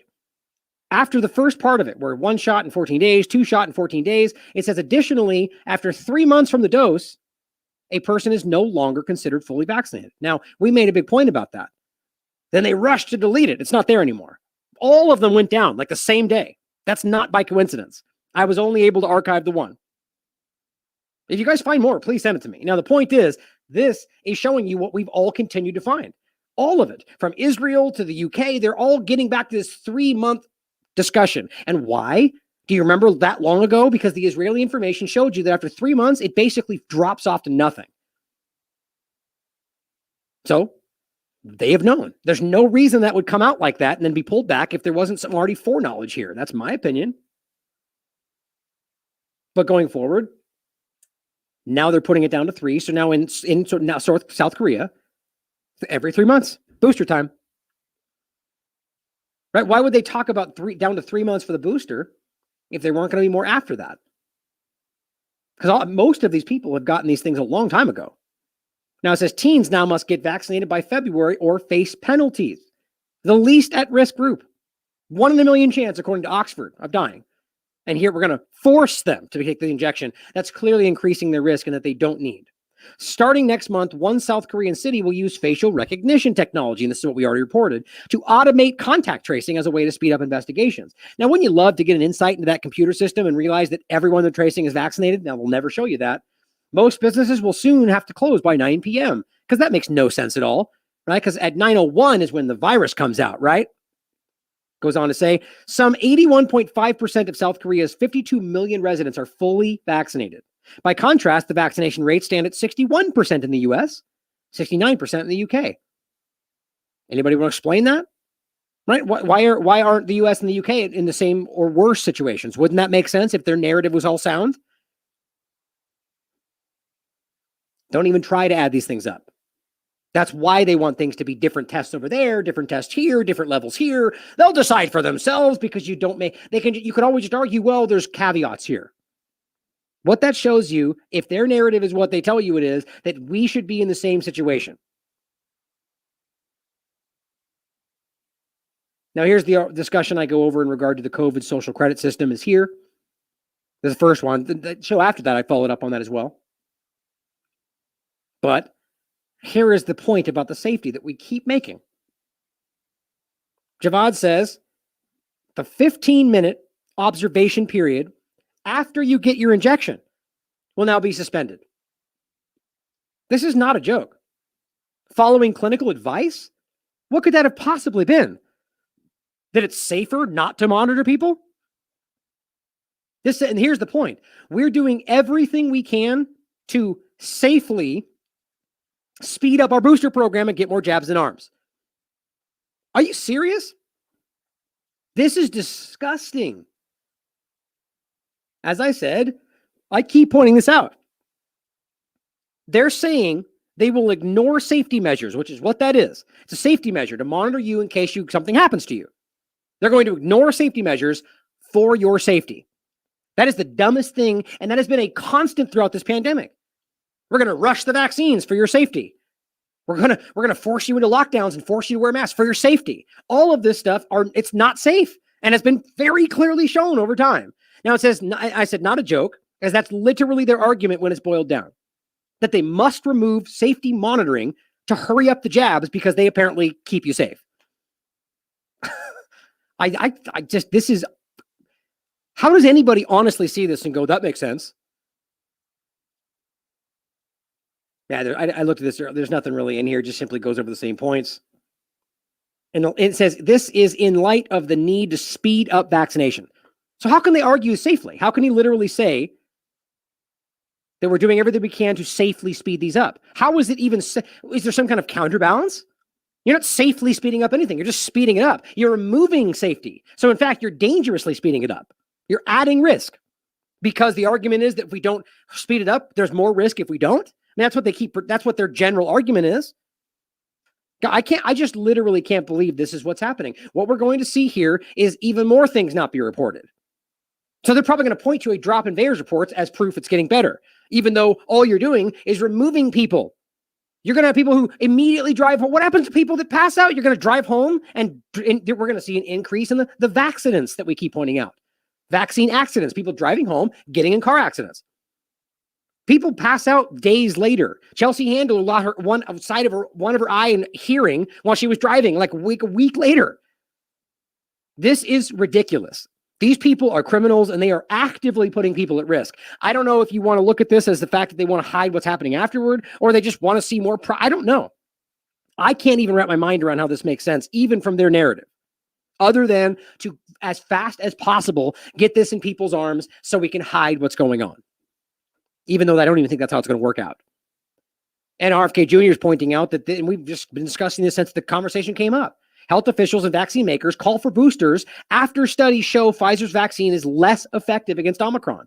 And we already told you that. But data on breakthrough cases suggests the vaccine hasn't been effective against either of the strains. Yep.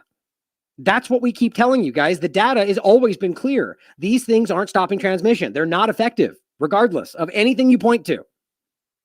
They just keep saying that. Now they're just making Omicron the excuse, even though Delta, they admitted the same thing.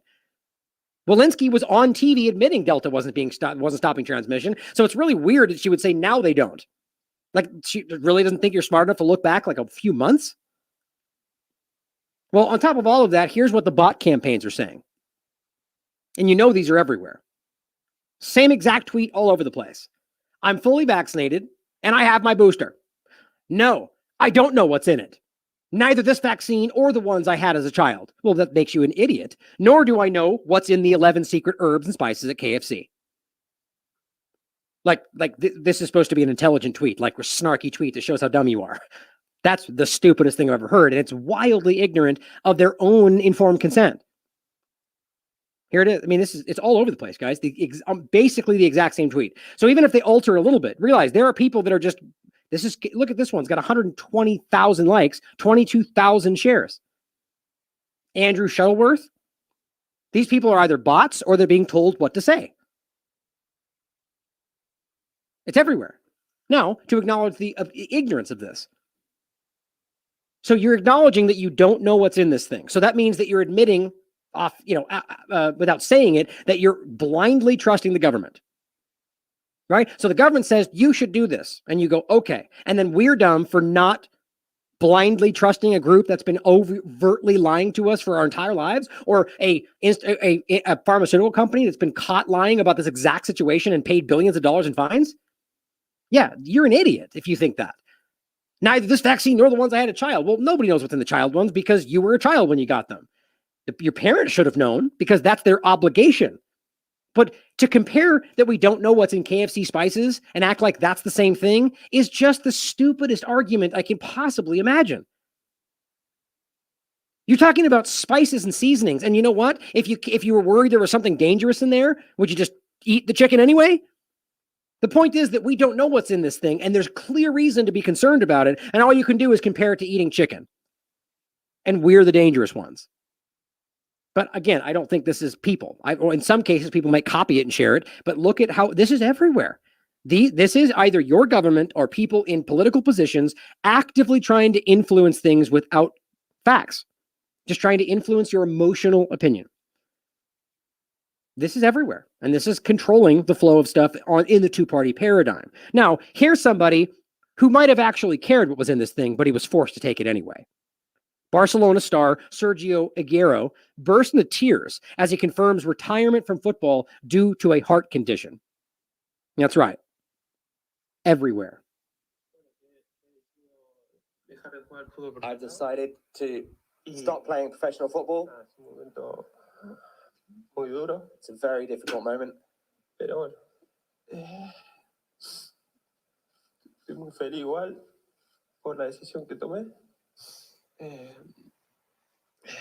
For the decision that I made, I've taken it for my health. That's the main reason I've made this decision. Because of the problem that I had a month and a half ago. Now, you can look more into this. The bottom line here, guys, is this, again, it's like all the rest of the points. I'm not trying to stand here like the mainstream media does every single day, like the point we just made, where they censor people for myocarditis claims, even though there's no possible way they could know for sure. I'm not going to stand here and tell you that I could know for sure that this is caused by the vaccine, because we're honest. But at the end of the day, it's the larger picture. It's the fact that there is an undeniable amount of this happening way above the normal amount. And I keep citing the 20-year NIH study. 20-year NIH study around cardiac events in athletes, 1.46 per 100,000 per year. That's the number. We are I did 2 shows on this. We are way past that. Footballers are standing up. Commentators are standing up. People are very aware of what's happening. And we're not even talking about the childhood version of this, because I talked about that in the first coverage I did. Now, obviously, the larger pickup has been on the athletes. It's bigger, more obvious, but it's just the same problem in children athletes that nobody's focusing on. And nobody cares. We're all conspiracy theorists for even offering up the possibility. Breaks my heart to see stuff like this. Now, somebody made a really good point in the comments. He said, just thought of one professional athletic organization not canceling events for 30 plus people in the event, all having COVID at the same time and not having athletes die of cardiac events. The UFC. Think about that. And he said, gee, I wonder what they are or aren't doing that soccer football teams aren't or are. You know the answer to that, because he very publicly stood up and bucked the whole thing. I'm not going to force him to do it, he said. I'm blanking on his name all of a sudden. The leader of the UFC, the shaved head guy, I forget his name. But nonetheless, the point is, isn't that an obvious stark contrast? This is the control versus the other part. That's why the unvaccinated of the world are the control right now. And they are a beacon for why this thing is not working, and they're desperate to get rid of that. Here is another one. Maybe I've missed it, but I have not seen a single person in the UFC have this problem. I have not seen a single person have any outbreak.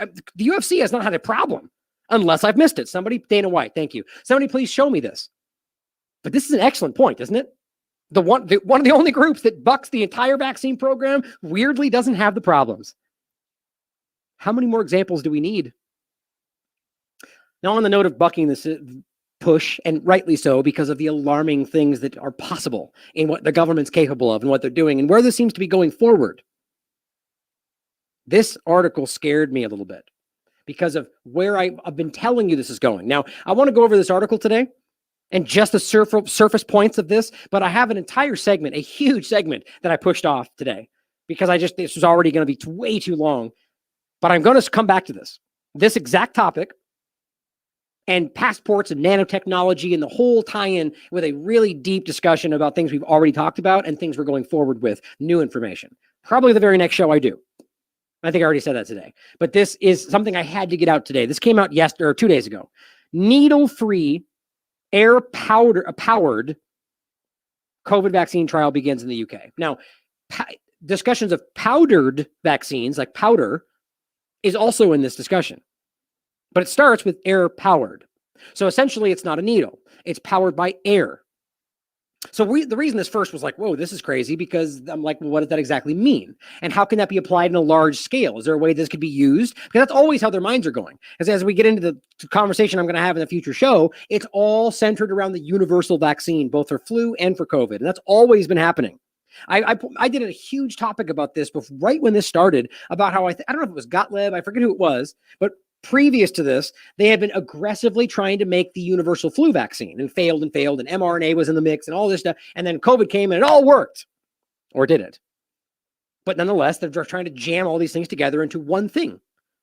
Your universal thing you take every 6 months, every 3 months, whatever they want to give you. Don't need an immune system, just take your next 3 shots or whatever it is. That's what they're going toward. So we can see this and how that could be applied in a massive scale. We've talked about the self-spreading vaccines, which again, it's so funny how this is, conspiracy theory. Johns Hopkins put out their own documentation about how that was the future of vaccines. There's 1,000 studies, peer-reviewed and otherwise, openly discussing the concept of self-spreading vaccines, both in the context of animals, as well as how they could be used in humans. Very clear. There are multiple shows on this. So this made me think about how that could be applied in that way. Here's what it says. Scientists at the University of Cambridge on Tuesday began a clinical trial of a needle-free air-powered vaccine, which is expected to help combat future variants. Now, I don't understand how. I feel like everybody in this field right now is just arguing that what they're doing will help combat the new variant. This is just another vaccine. I don't understand why it's arguing that well, here's how I should say it. The way they're selling this is that this is the big thing. Oh, air-powered, it's so the new future. Well, that's not really what I think this is about. This is about sneaking in behind that the universal concept. And then you'll see when you get to the powdered concept and how I think this is applied in a much larger, more alarming way. But when it says it's expected to help combat the future variants, I don't think it has anything to do with the administration, the air-powered administration. I don't know why that in any way would help combat future variants. It's because of what they're doing with the injection, which could be applied to air-powered or not. So you see what I mean? It's a little bit of a couch dart. That's not the right word. It's like a Trojan horse, if you will. Now, developed by Professor Jonathan Heaney at the University of Cambridge and spin-out company Unvaxed. Now we're going to get into that in the next coming up show, and the new Vaxed technology, which is what we're talking about, dubbed a next generation coronavirus vaccine. Now we're going to play the clip after this that we started with and show you how alarming this is when there's hundreds of other vaccines being worked on right now for the same thing, and offers a possible future alternative to people who fear needle-based jabs. They always make that the argument that we're somehow all afraid of needles, and that's why we're concerned. It's not, I mean, there are people that are afraid of needles, but we're afraid of what you're doing with these dangerous things. That's what people are afraid of. The intention behind whatever thing you're jamming in people's arms. As history has made very clear, we have every right to be concerned. And it says, if successful, it could be scaled up and manufactured as a powder to boost global vaccination efforts. Now, I'm not sure how you want to take that.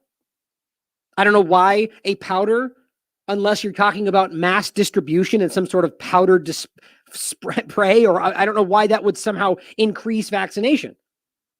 Unless it was a powder that you spray, right? If you're just talking about a powder in vials or in a box or in a bag, you still got to ship them. It's the same exact thing, other than the argument that that it's easier to store, let's say, which is one of the arguments they make. But there's all sorts of jabs out there, even in coronavirus world, that aren't sub-zero temperatures. So it's interesting to me that this is the way they frame this. I think the idea of a powdered vaccine is the most alarming thing, save for the nanotechnology step, which you could discuss in the same vein. Is there nanotechnology involved in this? Is that what's in this powder? I mean, these are valid questions based on the way that they're pushing this forward. I mean, actually, just one thing that I might pull from what we'll talk about in the coming show is this article, where they make the case that this should be, if it was going to happen, secret. Now, I wasn't even going to get into this conversation today, but I'm just going to quickly point to this to give you a little taste of where we're going to possibly go. But this is an article from August 2018. Compulsory moral bioenhancement should be covert. And it simply says that some people argue that this bioenhancement, again, that they're openly discussing, right? That this is an open conversation about this, wherever that was, that we've talked about many times. Converging Technologies for Improving Human Performance, 2002. This is where they argue they're going to alter human evolution in 20 years, puts you exactly in track with where we are right now. They talk about using nanotechnology, biotechnology, information, cognitive, and putting it all together. Remember when Klaus Schwab brings this up and says that this is how we're going to do this, we're going to change your future? What the fourth industrial revolution will lead to is a fusion of our physical, our digital, and our biological identities. Yep. Right. And he says you're in the fourth industrial revolution right now. So 20 years ago, they told you you'd be right here. And they alter human evolution. That's the objective. So here we are, 2018, where they're saying that bioenhancement like that ought to be compulsory. He says, I take this argument one step further, arguing that if moral bioenhancement ought to be compulsory, then its administration ought to be covert rather than overt. Like literally arguing that this is for the public good, so we shouldn't scare people. We should just secretly make this happen. Now, of course, that doesn't mean that therefore did, but ask yourself that. If this is an open argument on bioethics, this isn't some fringe website. Ask yourself whether that's something that might happen. Like all I'm showing you that part of it for, and we're going to get deep on this in the next show. The only reason I'm showing you that for now is to the casual observer to think that this isn't some fringe concept. It's been an openly discussed discussion from your government for a long time. So now back to the point. If you're going to have a vaccine that's in a powder form, isn't it possible this is something that could be used in a way that is not really your choice? They're openly talking about self-spreading vaccines. Johns Hopkins said that's the future of vaccines. And of course, that removes the concept of informed consent because you don't have a choice. So the powder could just be another vein in that same conversation. Now, what's even crazier, if you guys all know, is there's people still watching, oh, fake news, because I didn't prove the cell-spreading part, even though I can't pull up everything all simultaneously. But the nanotechnology aspect of that needs to be considered. Future alternatives to people who fear needles can be scaled up and manufactured as a powder to boost global vaccination efforts. That's alarming to me. Going forward, the response of the scientific and medical communities to the development and delivery of COVID-19 vaccines has been incredible, they say. But as new variants emerge and immunity begins to wane, we need newer technologies. Now, let me ask you this. Why is newer technology the solution? Or is that just the easily self-serving direction that you already wanted to go? How about we just go, well, why new? How about we go back to things that were working before and just do that? Well, because that's not what we want. We want to use this thing that we're pushing to push you into our direction, which is new things and platforms and mRNA technology and universal vaccines and nanotechnology altering human evolution. That's where we want to go. So we want to create a situation that justifies using that new technology because that's the only answer. Problem, reaction, solution. New variants emerge. So instead of making something that's in the past, at least so they say, historically shown to work, just normal vaccine technology to something that's happening, or we just let people get sick and recover like, history has shown us, we're going to jump into newer technologies. Of course, and that makes sense to rush into something unproven in the middle of a pandemic, right? Like, it's just amazing how they keep this is the same push. Rushing out mRNA technology rapidly with multiple, just few months study and arguing that makes sense because we're all in danger. We're going to do it again? Apparently, new variants, new technology, rush into it. I think this is this is jumping from stone to stone, as I keep saying. They want you to jump to the next stone before you even establish that you're steady on the first one. They want to jump and jump and jump until you're way down the line. And before you, just like Jordan Peterson pointed out, it's vital, they say, that we continue to develop new generation vaccine candidates ready to help keep us safe from the next virus threats. Why do they have to be new generation? Especially since clearly, even those of you that got it have to acknowledge that this has not been proven. This has not been proven to be the new miracle they all wanted to sell it to you as. It says our vaccine is innovative, both in terms of the way it primes the immune system to respond with a broader protective response to coronaviruses. You see, it's not the air administration, it's the thing they're making, which is a universal, they claim, and how it is delivered. As respectively, two separate things. Crucially, it is the first step towards a universal coronavirus vaccine that we are developing, protecting us not just from COVID-19 variants, but from future coronaviruses. Okay. Well, we don't need that though, right? Seeing as how that's already happening. Ultra-potent antibodies against diverse and highly transmissible SARS-CoV-2 variants. Now, I believe this down here makes it even clearer, where it says, our study demonstrates that convalescent subjects, people who got sick before, most of these were 2020, previously infected with the original strain, produced antibodies that cross-neutralize emerging variants of concern with high potency.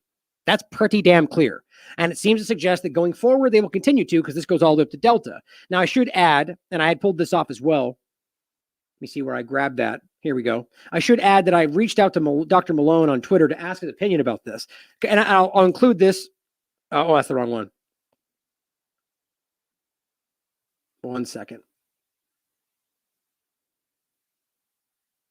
Or maybe I lost it. Well, anyway, I wanted to include that because that's important for you guys to research. And myself, because I'm going to look into it further. Dr. Malone posted... No, that's weird. Dang it. Well, I'll add it to the show notes if I can remember, if I can find it. But the reason I want to include it is because I asked him on Twitter and I said, what do you think of this? Because he posted a new study that suggests that your natural immunity won't work against Omicron. And I haven't had the time to dive into it extensively. I'm going to probably do that on the next show as well, because this is an important conversation.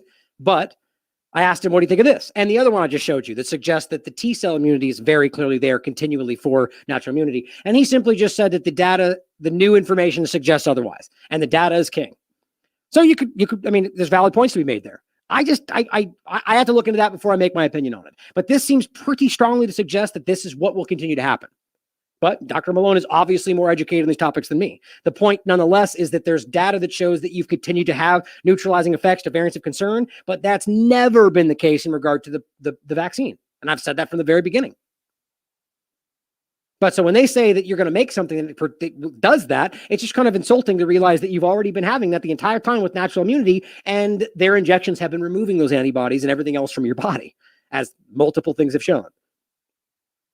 But it says the COVID-19 SARS-CoV-2 virus uses spike proteins on its surface to gain entry into the host cells. These proteins bind to ACE2, a protein receptor on the surface of cells in our airways, allowing the virus to release its genetic material into the host cell. The virus hijacks the host cell's machinery to allow itself to replicate and spread. Now it says vaccines inform our bodies about what dangerous infections look like and how to respond to them.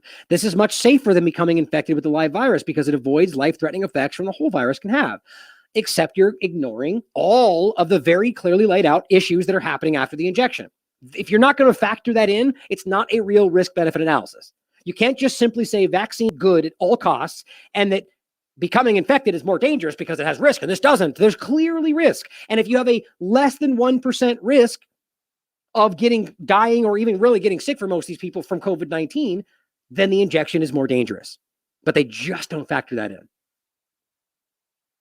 Now it says immunization arms our immune system to look out for and block virus or destroy cells that carry the spike protein. Right. Exactly my point. Unfortunately, SARS-CoV-2 is constantly mutating and the virus spike protein itself is changing. Again, exactly what I keep arguing. This raises the prospect of vaccine escape, where changes to the immune spike mean the immune system is no longer able to recognize it. Except we know, at least up to Delta, that this has clearly been happening.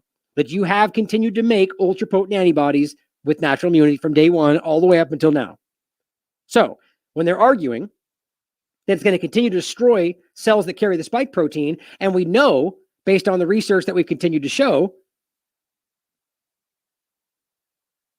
that this is circulating in your bloodstream. 11 of 13 participants showed detectable levels of SARS-CoV-2 protein as early as 1 day after the vaccine injection in the plasma in their body to some level. So we know it's not just in the arm, as they keep lying to you about. So my point is this circulates your body. Then, as they're arguing that this seeks out and destroys cells that carry the spike protein. Yeah, so this is happening in people's bodies where their body's attacking their own cells, and that's why we see to some level the problems we're seeing. The science that's been around this, the research around this has made this very clear. Plenty of experts have called this out. Antibody-dependent enhancement, molecular mimicry, pathogenic priming. This is happening. Then it says it's constantly mutating and the virus spike protein itself is changing. Exactly. So when you make the injections that are tailored towards something that was original one way and it's changed since then, well, shocker. It's not working. It's not working because of that. But they're willing to admit that when they want to prove to you their new thing is going to work, but they're pretending that's not going to they're not going to apply that to what's currently happening. That's just crazy. It says where changes the spike protein mean the immune system is no longer able to recognize it. So if your immune system doesn't recognize it, doesn't mean there's a lot of hypotheticals you could piece in there, but at the end of the day, doesn't that show you that this is not, what they're telling you is not accurate?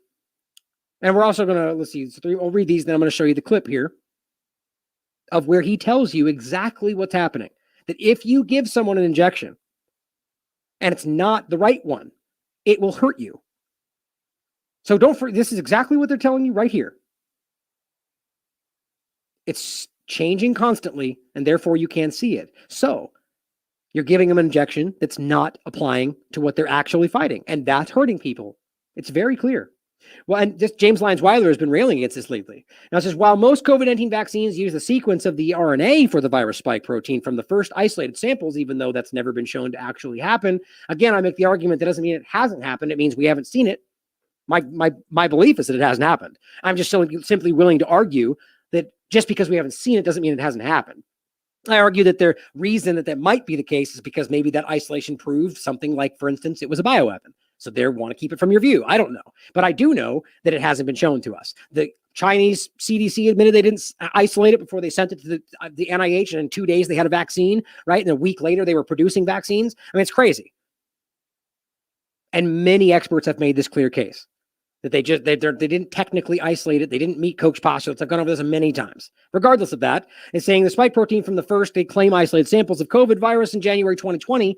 The new Vaxed technology uses predictive methods to encode antigens like the spike protein that mimic a wider family of coronavirus antigens, thus giving wider protection, they assume. Like, here's a concept. How about it works for the first thing you give somebody, and then new things come along, and it doesn't actually work the way you think it should, and now you make it even worse, just like you were talking about. Because you're guessing. Predictive methods. Why would we dive headfirst into something that's like this, as opposed to using things historically that have been showing to work? Because they want this to be the future. Now, how about if you thought it might be the future, you flesh it out first. You research it for years and decades and find out if it's but see, that doesn't matter. They used what's happening to rush in what they want to happen because they're either in a time frame or there's something else driving this. This is an end game, and I can't stop feeling that way. Professor Heaney explains COVAX vaccines target elements of the virus structure that are common to all known beta coronaviruses. Those coronaviruses are the greatest disease threats to humans. These are structures that are vitally important to the virus life cycle, which means we can be confident that they are unlikely to change in the future. No, I mean, it's all hypothetical. And I don't know why we would take at face value that they're saying this sounds like something that is the objective. They've been working at this for a long time. They've been failing at this for a long time. I've already talked about this. And now suddenly they're just going to make it work in the middle of the pandemic, because that makes sense. These next generation DOVAX vaccines should protect us against variants we've seen so far. Should. Alpha, beta, delta variants, for example, and hopefully future-proof us against emerging variants. Hopefully.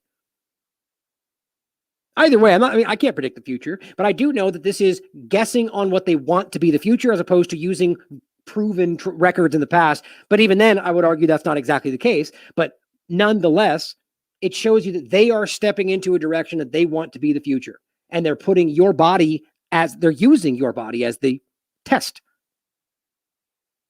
Now here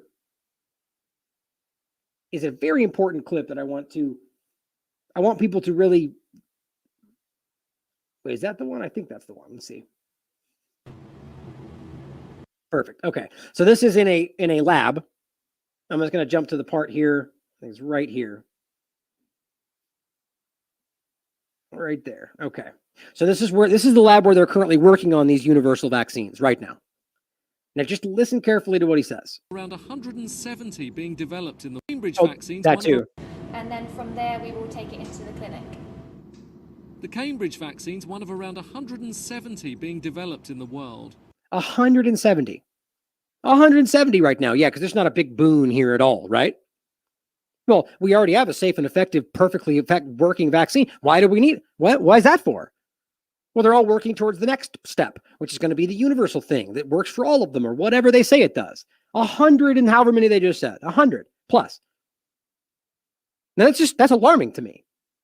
Aren't there other things that we should be focusing on? Like, this is the point. This is the future. This is the direction. And whether or not it's actually dangerous or actually concerning, it's just simply the next boon. So they're all jumping in and trying to get theirs. That's my opinion, obviously. But I think it's pretty ridiculous to pretend that this is something that makes sense to make while we are jumping. Like right now, this thing's evolving and changing, so we're told, at rapid pace. And yet they're going to make something now that's going to apply going forward forever. I don't know. This all seems like what they want you to think is happening. Currently, but here's the point. A team from Oxford University is the front runner, but we'll need lots of different vaccines to fight this disease. In case one fails. We don't have time, to wait to advance a second or third candidate. So it's important to move all of these as far along as possible. They're trying to train the body's immune system to target the right part of the virus, because getting it wrong can be dangerous. Okay, they're trying to target the right part of the virus, because getting it wrong can be dangerous. Listen again. As possible. They're trying to train the body's immune system to target the right part of the virus. Trying to train the body's immune system. Right, which clearly has been shown to not work and been bad and dangerous, or rather the fact that, your immune system already knows how to work. So changing this makes it dependent on these changes, which then makes you dependent on the next administration of the shot. Because getting it wrong can be dangerous. Dangerous. We know that historically with coronaviruses, that if you do vaccinate with the wrong kind of vaccine, for instance, in domestic cats who have a similar viral infection, that you can make the disease more severe. Okay. This is real time. This is today. They're saying, not necessarily his discussion there, but this video is happening in real time. This is not an old thing. He's telling you again, and specifically coronaviruses, he says, we know if you give the wrong injection, the wrong vaccine, it can make the virus worse. Now, you could take that a lot of different ways. Is he talking about the variants popping off? Is he talking about the adverse events? Is he talking about any number of things? It does. At the end of the day, guys, he's very clearly telling you what Fauci admitted in that old video, which, by the way, there was a little confusion with that, by the way. That antibody-dependent enhancement video, I guess I was not very clear about that. The whole point was that it was in 2020. It's an old video that we knew, and we've been screaming about since December 2020, in fact. It's that they know this is happening. They know that it's possible. They said this from the beginning. And now while we're watching this break down in front of us, they're refusing to acknowledge that it's there. They're giving an injection that's based on an earlier strain that they admitted has changed in the article of this discussion. Then he goes on to admit that if you do that, that's dangerous and can hurt people. And we can't stand back and go, what did he just tell us? That's actually what's happening right now. This one fails. We don't have time, to wait to advance a second or a third candidate. So it's important to move all of these as far along as possible. They're trying to train the body's immune system to target the right part of the virus because getting it wrong can be dangerous. We know that historically with coronaviruses, that if you do vaccinate with the wrong kind of vaccine, for instance in domestic cats who have a similar viral infection, that you can make the disease more severe. One of the biggest issues with vaccines is having to keep it in freezers and inject it quickly, not easy in poorer countries. The Cambridge vaccine can potentially be freeze-dried, making it much easier to store. You also won't need... Right, so that's the argument, right, for what the powder. But look, even if that's literally the reason they designed it that way for, it doesn't mean it can't still be applied from a military government perspective. They see that and go, oh, perfect. I know exactly what we can use that for, or how we can apply that for a weaponized version or blah, blah, blah, right? Like even that itself is probably people going, oh, fake news. Again, if you think that's fake news, then you have no idea what your government has basically publicly done for your entire life. Crazy. But that's why I think that's alarming. A needle to get it in. So now the vaccine is in here and we're ready to administer that to our bicep. 90-degree angle. Make sure that it's close, and then once you're ready, you'll hear a big click, and that essentially means that the vaccine has been administered. So that's gone into your skin, but without putting a pinprick through it, basically? There's no needle, and as you can see, there's no hole. So how's it gone in? So it's a high-powered jet stream that allows the vaccine to pass through the layer of skin, and then it is inside the human body as you would wish it to be. This money will pay for phase 1 trials, where it's given to dozens of healthy volunteers to make sure there are no side effects. But they'll need a lot more money and time to test how well it protects large numbers of people from the virus. Right, yeah, exactly what wasn't happening with the other injections, right? We're going to take lots of time to make sure this doesn't, but we won't do that for your safety in other cases, But it's weird. This whole, the way that that's administered, I'm almost skeptical that's even possible. I'm sure that it is, but it's so basically you're saying that you take this liquid and break it down somehow into, how is it possible that can shoot in that small vial into your arm with air and not have some kind of blemish or break the skin or something? Very weird to me. It makes me actually question whether that whole thing is some sort of I don't know. I mean, I don't want to go too far over the top, but right now what we're seeing to me is a new direction with new technology that's potentially could be used as a powdered form at a time when we have clearly not even proven that the technology itself, that the mRNA technology before that, which that doesn't even have to be based on, but they said it probably is, has been proven out. Which brings us to the idea of why all of this is being forced, and this is specifically from the Defender. And again, I'm going to talk about this in the next show I will be making about the nanotechnology and where this all goes forward. But this is from the 15th. Digital surveillance, the real motive behind push to vaccinate kids. As this PhD points out, the real purpose behind the historic, unprecedented push to vaccinate the very young, even against diseases like COVID that do not pose a threat to them, is to fold the current generation of children into the blossoming global digital identity system. I wholeheartedly agree with that, at least in part, large part. But we'll get into that more in the next show. It's going to be a good one. There's so much going on there, the technological angle of this, but you can see how this is all being driven in a clear direction. And then a follow-up to the Russia part of that, where we were talking about how they were vetoing the climate change emergency in the UN. Well, here's a point going in the other direction. Russia's State Duma adopts vaccine passports with QR codes. 329 to 87. Clearly, they're on the wrong track, right? So interesting back and forth. But I think all of these people are in the same direction. Now, speaking of the illusion that is happening and how this is being driven forward, I think from everybody's angle, there's an important discussion to be had today, once again, about one of the largest linchpins of this illusion, which is the PCR test. And this is one that we've continued to batter down, and we haven't talked about in a while. But I want to reiterate it again today because something that's coming up in the end of the month. And I want to point back to, this is only from the 3rd, beginning of the month. What is the PCR test? And this is, just so you know, this is, reversed in Israel. So it's 12/3/20. Dr. Thomas Cowan, you cannot use a surrogate test to prove anything. And that is what is happening with these tests. So if you have forgotten about how obvious the PCR test is the illusion here, let me reiterate this for you. Tel Aviv University Faculty of Medicine Department of Microbiology and Clinical Immunology immunologist Professor Mati Gerlich today referred to the tools we use to diagnose COVID-19, saying, quote, the tests that give us a measure of people who have probably met the virus do not give us a true measure of sick people. A person who tests positive for the virus should be distinguished from a sick person. The test being used is a positive polymerase chain reaction, or PCR test.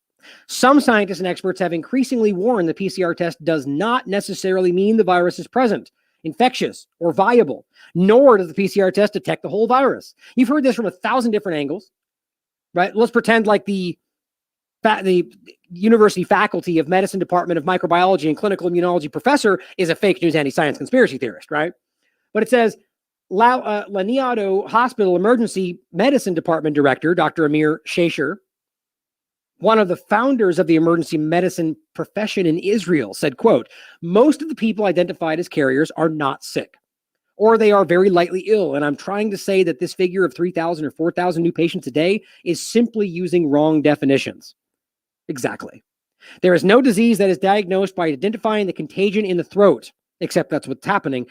There also needs to be symptoms, and most people that identified as positive and get the label sick are not sick.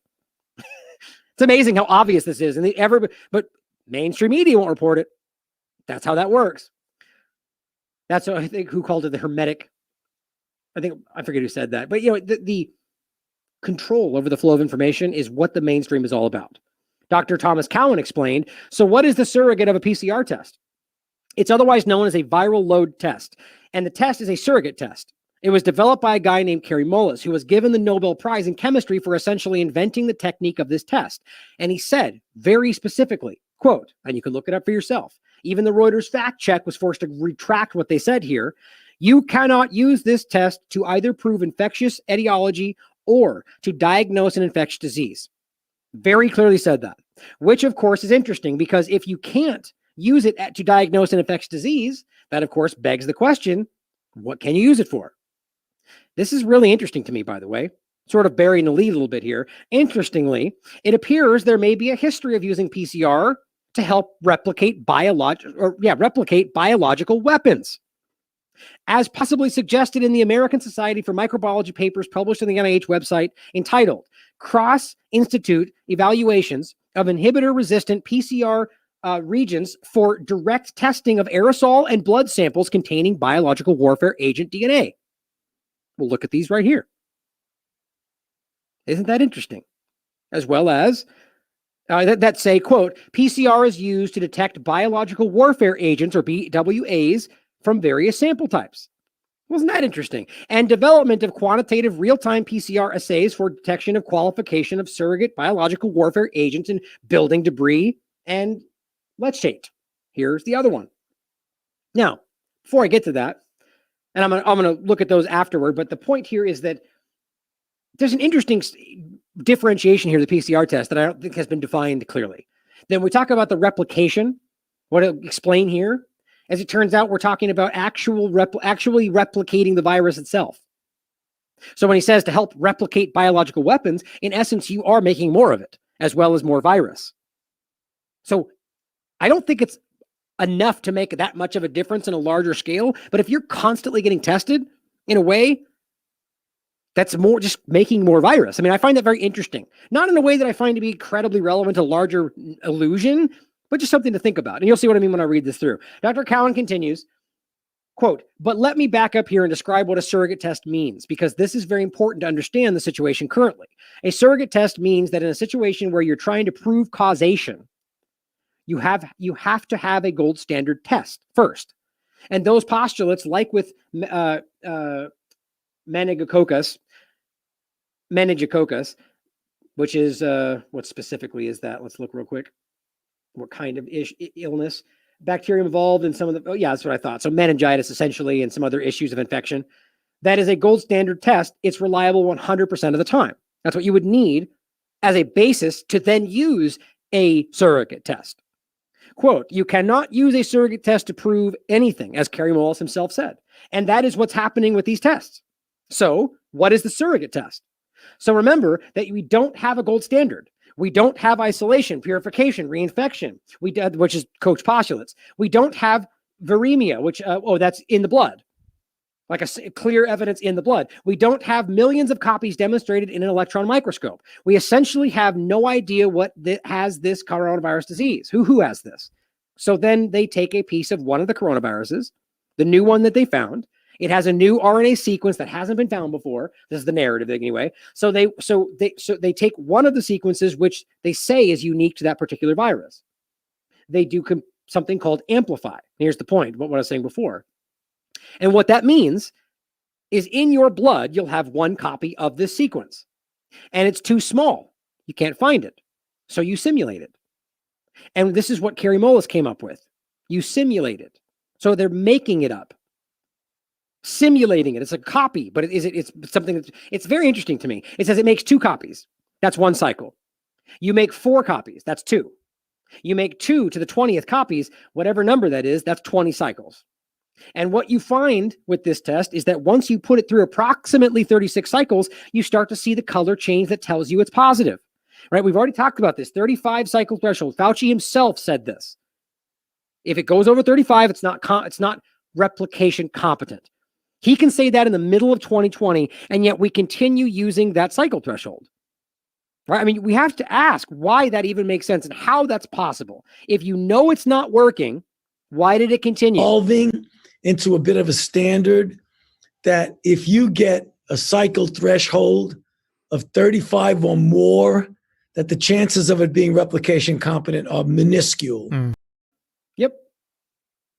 2020, like July, I think. And in fact, it didn't stop it. It went higher. Over 40 is what we've been seeing on average around the country, even to this day. But on the other side, on breakthrough cases, they used, I think it was 28 and below. Again, one of the most obvious examples of them knowingly trying to manipulate you. That's a guarantee to find less on the side of breakthrough and find more where it's not there on the side of COVID cases before the injection. But it goes on to say, so here's where it gets interesting. If you do it 40 times, which is what most everyone in this country is doing, even their own documentation says that they're supposed to do that, you start seeing a lot more positives. And then there's something else to know. And I didn't know this. This is interesting. If you go all the way up to 60, amplify it over and over and over again, it becomes a positive 100% of the time. How does that not paint the picture for you? It says, let me say that again. If you amplify it 60 times, it will be positive with everybody.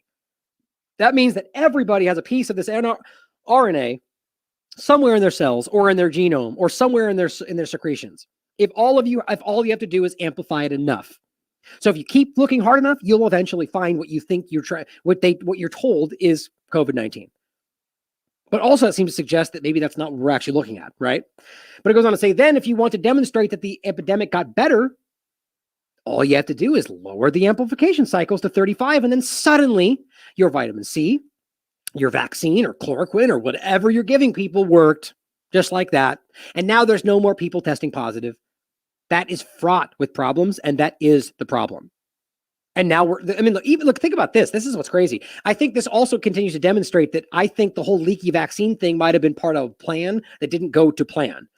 Just a thought. I'm total theorizing there, but because the point being is leaky vaccines, if done the way that they're supposed to be, which, you're not supposed to make it like that, but under the definition, what they ultimately would do would seem to only affect the unvaccinated. That's the idea. But here now we're seeing a lot of other problems only affect the vaccinated, right? So they lowered the cycle threshold to 28 after, and nonetheless, we're still seeing this go through the roof. And it just doesn't, I don't think it worked out the way this was supposed to go. Just my feeling. But isn't that interesting? Both that it's obvious this is being used, but then these two parts here. This is used before all of this specifically to test for biological warfare samples, bioweapons. That's an interesting tie right there, isn't it? This is from 2014, right when they then outsourced their biomanipulation research to China and continued it. Rapid pathogen detection is crucial for the timely introduction of therapeutics. Two groups, one in the United Kingdom, one in the United States, independently evaluated inhibitor-resistant PCR reagents for the direct testing of substrates. In the UK, a multiplexed, basically anthrax and I forget what this one was, Bacillus subtilis, but this is anthrax, was used to evaluate 4 reagents against 5 PCR inhibitors. Isn't it interesting that anthrax, of all things, the United States, 4 real-time PCR assays targeting anthrax, I looked these up before, Venezuelan equine encephalitis virus, and all these, basically testing for biological weapons or agents against buffer, blood, and soil samples, and down-selected the Kappa blood direct master mix. Both reagents were tested against 7 contrived aerosol collector samples containing anthrax, Ames DNA, and B. sibilitis spores from a commercial formulation. Right, they're making them themselves, which they never supposed to. They don't admit that's happening, right? In PCR assays with reaction mixtures containing 40% crude sample, an airfield collected sample induced inhibition of the B. sibilis PCR with the Kappa reagent and complete failure of both PCRs with the, in capitals, fast virus reagent. I guess they coined that. That's something they're working on, the fast virus reagent. Now, this is just something interesting that I want you guys can read into this however you want. I think it's most telling that this was used specifically to identify bioagents, and now it's being used to detect something that's in your blood that's supposed to be organic. For the very first time we use it on this wide scale. Isn't that telling? 2007 goes back even further. For detection and quantification of surrogate biological warfare agents. The objective of the current study was to develop and validate SYBR green qualitative PCR testing for specific detection of qualification of surrogate biological warfare agents in synthetic building debris. And now it's being used to detect organic, we're told, viruses in your blood. Out of nowhere, right? Even though Kerry Mullis said, the one who made it, that's not how it's supposed to be used, but they just pluck it out of obscurity and use it just for this one thing. I'm not buying it. The developed PCR assays are highly specific and sensitive and can be used for monitoring the fate and transport of biological weapon surrogates, such as the ones they list here, and debris, and the same point. Pretty interesting. Now, here is why we bring this up today in particular, other than just to point out another highly regarded expert who's telling you these things aren't working the way they were told they are, and all the governments ignore them because that's the way they use this to manipulate everything.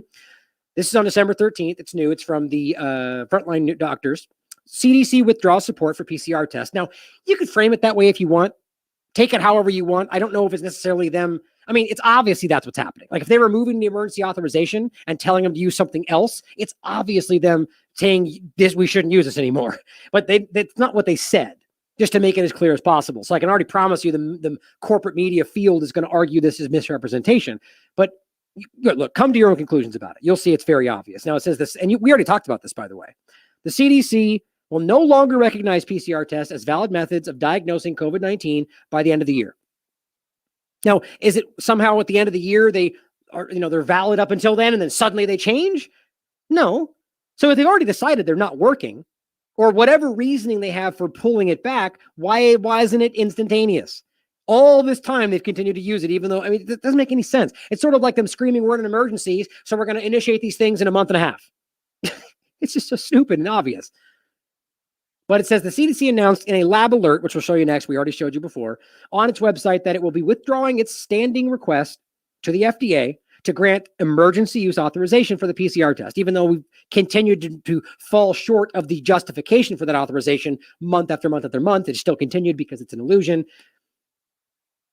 But it says that for tests to be used against SARS-CoV-2, the request, which was issued in February 2020, will be withdrawn. And that was remember, this is Trump's administration, right?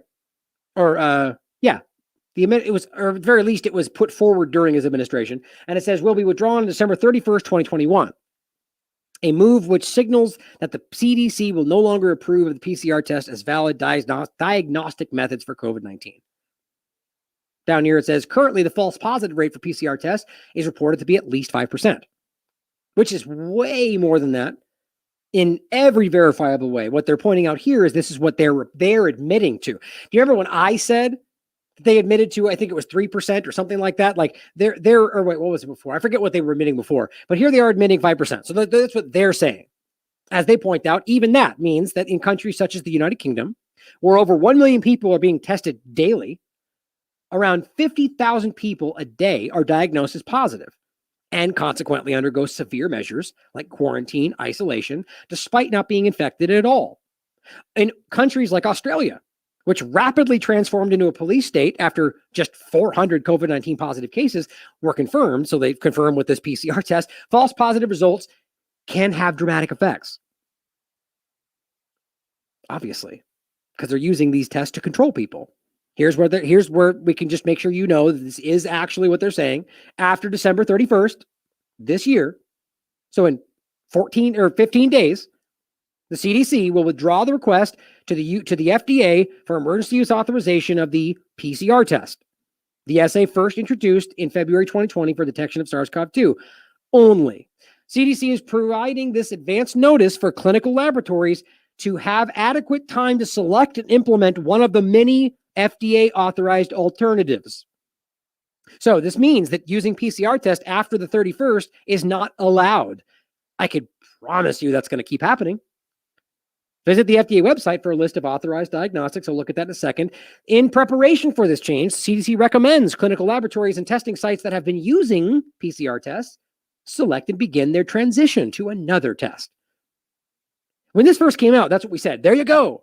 This was a long time ago. This was on July, right? So what we're talking about is them admitting this is not the valid, that we don't want to use this test anymore. Or at the very least, they're going to allow the emergency authorization to lapse and use other things in the remainder of the pandemic. So there's no way to misunderstand this. They, of course, went out of their way to argue, oh, no, this is just the emergency authorization is going away. Nothing to see here.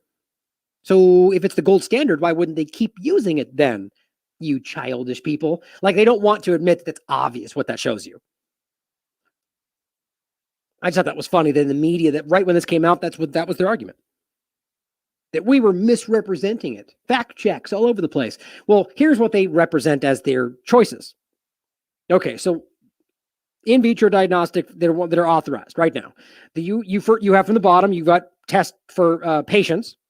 But what they make clear, this is to detect biomarkers related to inflammation. And they only say this is for people that are already sick. Okay, so that doesn't really apply to what we're using PCR tests for. So that's out of the picture. Here's the antibody tests, which are detecting antibodies. They're not going to want to do that because then they're going to find people that have antibodies who aren't actually sick. Okay, so what's going to happen is it falls down to the diagnostic tests, which is what the PCR tests are. So then it only leaves antigen tests. That's it. Here's the link for you.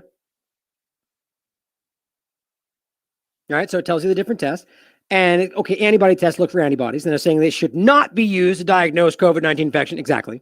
Even though that could be used. That's not going to be used. So it leaves molecular and antigen. That's the only types of tests that are left. Molecular are PCR tests. So in this where they're going, use one of the other many authorized alternatives. They're basically saying antigen, which is what they probably should have said. I think there's a reason they didn't say that. We've already talked about the antigen test before. Oh, you know what? And I should have grabbed this. Probably not going to pop up. Oh, there you go. Look at that. That's from a long time ago. This is so perfect. This is just such a ridiculous situation.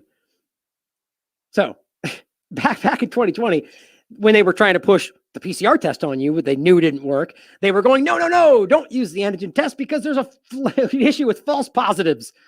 And it wasn't just this one version of it. There's a lot of conversation about how antigen tests were just as rife with false positives. It's pretty funny and alarming. But okay, so that leaves us with another test that they're going to shift into, which is just as easy, in my opinion, to use to keep the illusion going. Isn't that ridiculously perfect? But, this was, and I wanted to show you this as well. So this is the list of all the tests, commercial and laboratory, that are used or available, I guess. You'll find that almost all of them are PCR tests, which tells you something. How does that make sense when this was something that was barely known until suddenly, and then they emergency authorized it just for COVID right in the middle? Like, this was predetermined. And all these groups are out here making these PCR tests as fast as possible to be part of COVID-19. And now they're going, nope, no longer. So these, like, all of these companies are just going to fail probably, even though all they're really just adapted to something other than COVID-19 until it comes back. But if you look at the information here, I'm trying to find, here we go. I can only find like one other molecular test in here that seems to not be PCR test. The rest are all antigen. And I'll leave this included so you can look through it for yourself. Then I had to go through this one more time, guys. For those of you that know what this is, there's a couple of the points I'm going to make in here that I haven't made before. But on the note of PCR test, for those that haven't seen this, this is one of the most obviously relevant points from long before this started that says, this is how this is going to work. PCR test make an illusion happen. We know that's what this did, and we know this is going to happen in the future. This is from the New York Times from 2007. The title, it's only on the Wayback Machine, or maybe I only saved it on this, but I think it was one that was removed or changed. Either way, faith in a quick test, can you guess what that test was? Leads to epidemic that wasn't. Now, I feel like you guys, even though you see me read this, I feel like we should all, I almost enjoy going over this every time because of how clear this is and how aggressively they don't want you to realize that this is what's happening right now, or that this is what they're abusing right now. For those that haven't seen this, get ready. For 2 weeks, it says, starting in mid-April in 2006, this Dr. Brooke Herndon coughed seemingly nonstop, followed by another week when she coughed sporadically. Annoying, she said, everyone who worked with her. Before long, Dr. Catherine Kirkland, an infectious disease specialist at Dartmouth, had a chilling thought. Could she be seeing the start of a whooping cough epidemic? Now, by late April, other healthcare workers at the hospital were coughing. So just, again, the whole time, keep in your mind, just overlap this with COVID the whole time. Suddenly, we're seeing cases and people are having symptoms that are just like the flu symptoms, just like the cold, just like everything else. We've been told these symptoms are something special, so we see those in everything, right? Back to 2006, 2006. It was the start of a bizarre episode at the medical center. This is the story of the epidemic that wasn't. For months, nearly everyone involved thought the medical center had a huge whooping cough outbreak for months with extensive ramifications. Nearly 1,000 healthcare workers at the hospital in New Hampshire were given a preliminary test, furloughed from work until the results were in. 142 people, in fact, including Dr. Herndon, were told that they had the disease. Thousands were given antibiotics and vaccines. Thousands were given vaccines. Hospital beds were taken out of commission, including some in the intensive care. Starting to sound familiar? Then, about 8 months later, healthcare workers were dumbfounded to receive an email message from the hospital 8 months later, informing them the whole thing was a false alarm. The whole thing. 8 months of vaccines and lockdowns and administrations and isolations. To a smaller degree, this did happen. Antibiotics, vaccinations, intensive care hospitals, exactly like we're seeing today.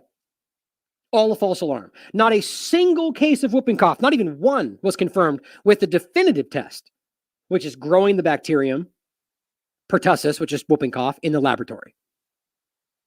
Right, so that exactly what, oh, don't do that. Okay, good, I almost refreshed it. So, that's what still the definitive test today, and that's what's not happening. We're going off of a PCR test that is not capable of telling you whether you're actually sick. It says that they were afflicted with ordinary common cold. Exactly. And this was proven by the test they did in the laboratory. They had the cold, the common cold. which is also a coronavirus, interestingly enough. It says, now, as they look back on this episode in 2007, epidemiologists and infectious disease specialists say the problem was that they placed too much faith in a quick, highly sensitive molecular test that led them astray. You know what that test is. They'll say it in a second. There are no additional data on pseudoepidemics caused by an over-reliance on such molecular tests, says Trish M. Pearl, an epidemiologist at Johns Hopkins and past president of Society of Healthcare Epidemiologists of America. So clearly somebody that today they would say you should listen to, right? But she said pseudoepidemics happen all the time. The Dartmouth case may have been the largest, but it was by no means an exception. You could literally argue that fake pandemics happen all the time on Twitter right now, and you'd probably be censored for that. Here's Johns Hopkins expert telling you right now from the past. It's a problem, she says, quote, we know it's a problem, says Dr. Pearl. Quote, my guess is that what happened to Dartmouth is going to become more common. Now, prophetic. Their very sensitivity makes false positives likely. Obviously, we're talking about the PCR test here. The very sensitivity makes false positives likely. Look at that. And we're debating about it today when the creator and the past users, and I even referenced that person right in the beginning that was using PCR test to test mussel samples, like mussels in the water, like, seafood. And he spoke up right at the beginning and said, really? You're using this? They get false positives all the time. It was just crazy. So the very sensitivity makes false positives likely, says the experts. And when hundreds of thousands of people are tested, as occurred at Dartmouth, false positives can make it seem like there's an epidemic. Shocking. It's almost like that's possible now, right? Quote, you're in a little bit of no man's land with the new molecular tests back in 2006, said Dr. Mark Perkins, or rather 2007 when this is being published, an infectious disease specialist and chief scientific officer at the Foundation for Innovative New Diagnostics. So like the very person who knows this stuff, a nonprofit foundation supported by, guess who? The Bill and Melinda Gates Foundation. Quote, all bets are off on exact performance. So, but same thing. We're using that today. And it's not like there was some rapid evolution of this. This was emergency authorized when this started. This wasn't some test that had been vetted out and proven to everybody and been sitting there and we use widely. This is something they forced in for this use, even though they knew it was not right for this. As examples like this and experts from the past and Kerry Mullis himself had made clear. This is how obvious this all is. It says, of course, that leads to the question of why rely on them at all. At face value, she says, obviously they shouldn't be doing it. At Dartmouth, the decision was used to use the PCR test. And see, at the point is when they wrote this article, it was still an acronym because it was unknown. Like, it wasn't just PCR, it was P.C.R for polymerase chain reaction. It's a molecular test that, until recently, was confined to molecular biology laboratories. It says, yet, epidemiologists say, one of the most troubling aspects of the pseudo-epidemic is that all the decisions seemed so sensible at the time. Right, and this is the argument for why a lot of these people who call you crazy don't even realize they're in the midst of a pseudo-pandemic. And this is why we always reach out, call out the WHO document. If I can get it to come up real quick, include that as well.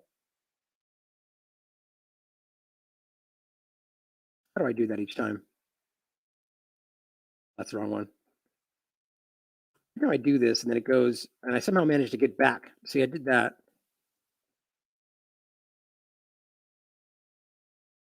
Oh, well. But you guys, I forgot how I grabbed that last time. It popped up for me. Because what's funny is you refresh this page and you can see it pop up for a second. And then it disappears because they're hiding this from you. There, and it's gone. Oh, I know what I did. There it is, the archive. And again, ask yourself, why? Oh, they're revamping their website. I guess only that one page, because they've been revamping that one page for about 6 months now. But here's the point that I was making in this article back from 2011, Health is More Than Influenza, where the WHO calls out their repeated pandemic health scares are part of a culture of fear. Again, all this was there. Everybody was calling out these fake things, and then something took control of this and pushed all of them out of the way. And now they're using that manipulation. It says that was the first problem in deciding whether there was an epidemic at Dartmouth. Almost everything of the clinical presentation of pertussis, especially early pertussis, is not very specific. So that was the first problem in deciding whether there was an epidemic. But it says the second was with the PCR test, the quick test to diagnose the disease. With whooping cough, she said, quote, there are probably 100 different PCR protocols and methods being used throughout the country. Sound familiar?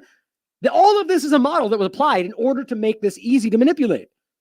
And it is unclear how often any of them are accurate.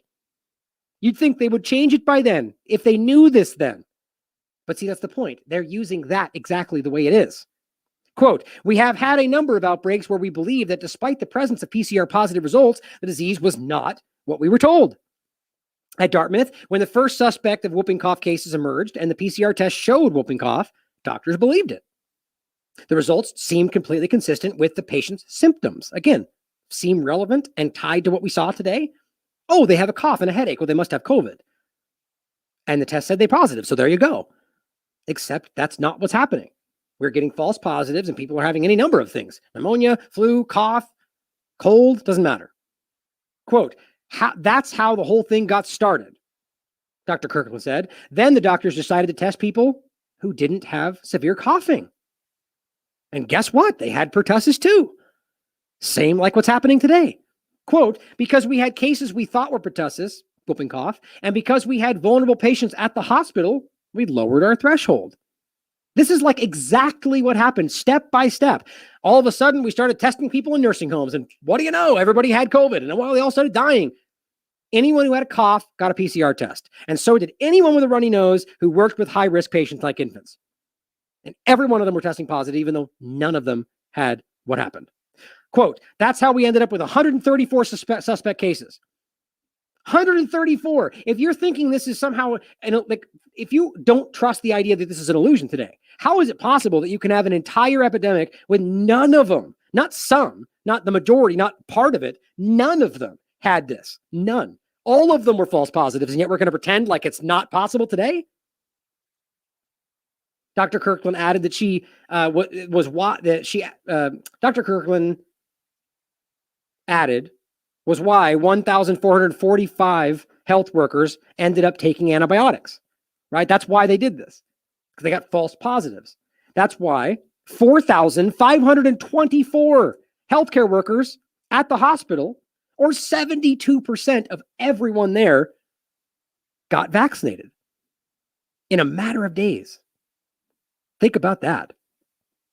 Quote, if we had stopped there, I think this is one of the most important parts, guys. If we had stopped there and not found out that it wasn't real, I think we would have all agreed that we had had an outbreak of pertussis and that we had simply controlled it. Think about that. So right now, that's what they're driving at. We want to get to the other side of the hill so we can argue we did it without ever looking back and proving that it was never really there. Finally, they had their answer. There was no pertussis in any of the samples. Quote, we thought, well, that's odd. Maybe it's the timing of the culturing. Right. So again, this is what's happening today. Well, maybe it's the PCR. Maybe we can up the PCR test. Maybe it's because of this, instead of addressing the real problem. Quote, it was going on for months, Dr. Kirkland said, but in the end, the conclusion was clear. There was no PEP epidemic. Finally, the last quote, the big message is that every lab is vulnerable to having false positives. Oh, you'll get censored for saying that today. No single test result is absolute. And that is even more important with the test result based on the PCR. Remember in the beginning when they said 100% accurate? Remember that? That's how silly these people are. That's how dumb they think we are. This is why I argue that it is very possible, at the very least, that this is all an illusion. Like literally every part of this. I'm not sure if I think that. I'm on the fence about it, to be quite honest, and I go back and forth with new information. But what's clear to me is that this is an illusion. Every part of this is being lied to you about. Doesn't mean there's not some of it there, but they're being they'll take the real thing and they'll exponentially argue it's even higher or larger or times by 10. They're lying to you about every aspect of this, guys. And this is why I point to the WHO saying they did this. They're lying. It's a culture of fear. They're saying that basically in both pandemics of fear, the exaggerated claims of severe public health threats stemmed primarily from disease advocacy by influenza experts like a Fauci. In the highly competitive market of health governance, the struggle for attention, budgets, and grants is fierce. And the pharmaceutical industry and the media only reacted to this welcome boon. Of course they did, right? Disease experts wish to capture public attention and sway resource allocation decisions in favor of the disease of their interest. That's the WHO. You guys have seen this many times. These things need to be remembered. Are we pretending the world just changed all of a sudden? No, these people got driven away and they used these illusions, as we can see happening right now. Now, speaking of the other illusions around us, you can't leave out the Imperial College of London in that discussion. Take a listen to what this guy presents. And you've heard all this, but it's just very interesting to see it laid out in such an obvious way. And I'm only including this because we're talking illusion right now. This is what began the illusion of risk. And this is being presented in front of government in the UK. Nobody cares. Which have driven government's nervousness. And I want to explore them and put them on the record because I believe that's loud enough. Let me know in the chat. I look at this debate and this motion today in the context of some dreadful forecasts and some dreadful assessments which have driven government's nervousness. And I want to explore them and put them on the record because I believe it is in the public interest, but I'm doing so, sir, within this motion. And I want to look at one or two in particular, Imperial and Professor Ferguson, who I have a great deal of respect for, and I will be careful how I phrase this.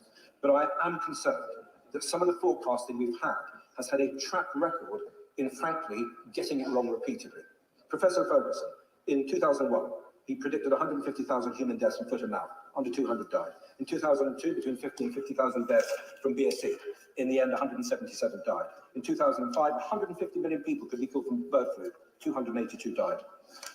In 2009, government estimate, based on his advice, a reasonable worst-case scenario for swine flu would lead to 65,000 British deaths. In the end, 457 people died. I'm happy to be corrected on any of those points, but that is the publicly available information. And to make one point clear here, guys, that is not, as they might try to argue, well, because we got ahead of it and stopped. No, it's unbelievably clear when you look back through the history, as even the WHO points out themselves, this was not real. H1N1 was not real. It was a culture of fear. It was a health pandemic scare caused by pandemic cultures of fear. That's what it is. That's what they admitted. And this is specifically H5N1 and H1N1, but this is the same discussion about all the things he just listed off. They did not end up being what they said they would be, not because of their actions, but because it just simply wasn't what they said. And his point is that Neil Ferguson, along with all these people, continue to be catastrophically wrong in exactly the ways the government wants. Coming forward to COVID, he predicted 85,000 deaths in Sweden, which round the Swedes up. In fact, 6,000 Swedes had died at the time. Anders Tegnell, Sweden's chief epidemiologist, said in 2020, September 2020, we looked at the imperial model and we could see that the variables that were put were quite extreme. Why did you choose the variables that gave extreme results? Real quick, I'm sorry to break this. I wanted to show you something. It's just so strange to me. Now, I'm not ever arguing that I think these people should have to adhere to any restrictions. I just don't believe in this stuff. But let me ask you something. You don't notice these two women are sitting right next to each other and none of these people are 6 feet apart? Sure, they're wearing masks, or sure, they have the vaccine. That doesn't matter, though, according to their narrative. It's not, that's supposed to be no matter what. They're arresting people for not doing this stuff. It's just baffling to me how ridiculous all this is, where we can be literally quarantining and arresting people, and then you can look at a party of government people dancing around each other. It's amazing that this is not as broken as it is in mind. Said in 2020, September 2020, we looked at the imperial model. Forward to COVID, he predicted 85,000 deaths in Sweden, which round the Swedes up. In fact, 6,000 Swedes had died at the time. Anders Tegnell, Sweden's chief epidemiologist, said in 2020, September 2020, we looked at the imperial model and we could see that the variables that were put were quite extreme. Why did you choose the variables that gave extreme results? Exactly. I love experts, don't get me wrong, Mr. Deputy Speaker. I know we sometimes have our issues with them, but it is helpful if they are right, if only very occasionally. Johan Gisette, Sweden's former chief. I gotta love the dry British humor. Like he's basically making a joke right there, like while trying to pretend like he respects them. Like, maybe be right every now and again. Like it's just, that's how obvious this stuff is. Epidemiologist said that Ferguson's models were, quotes, not very good. Exactly. The Washington Post, quoting Gisette, is saying that Imperial's forecasts were, quotes, almost hysterical. Almost hysterical is what the Washington Post called it. And yet here we are, and he's still being used every step of the way to continue to be catastrophically wrong, exactly how they want him to be. And this is the forecasting that has been part driving government action.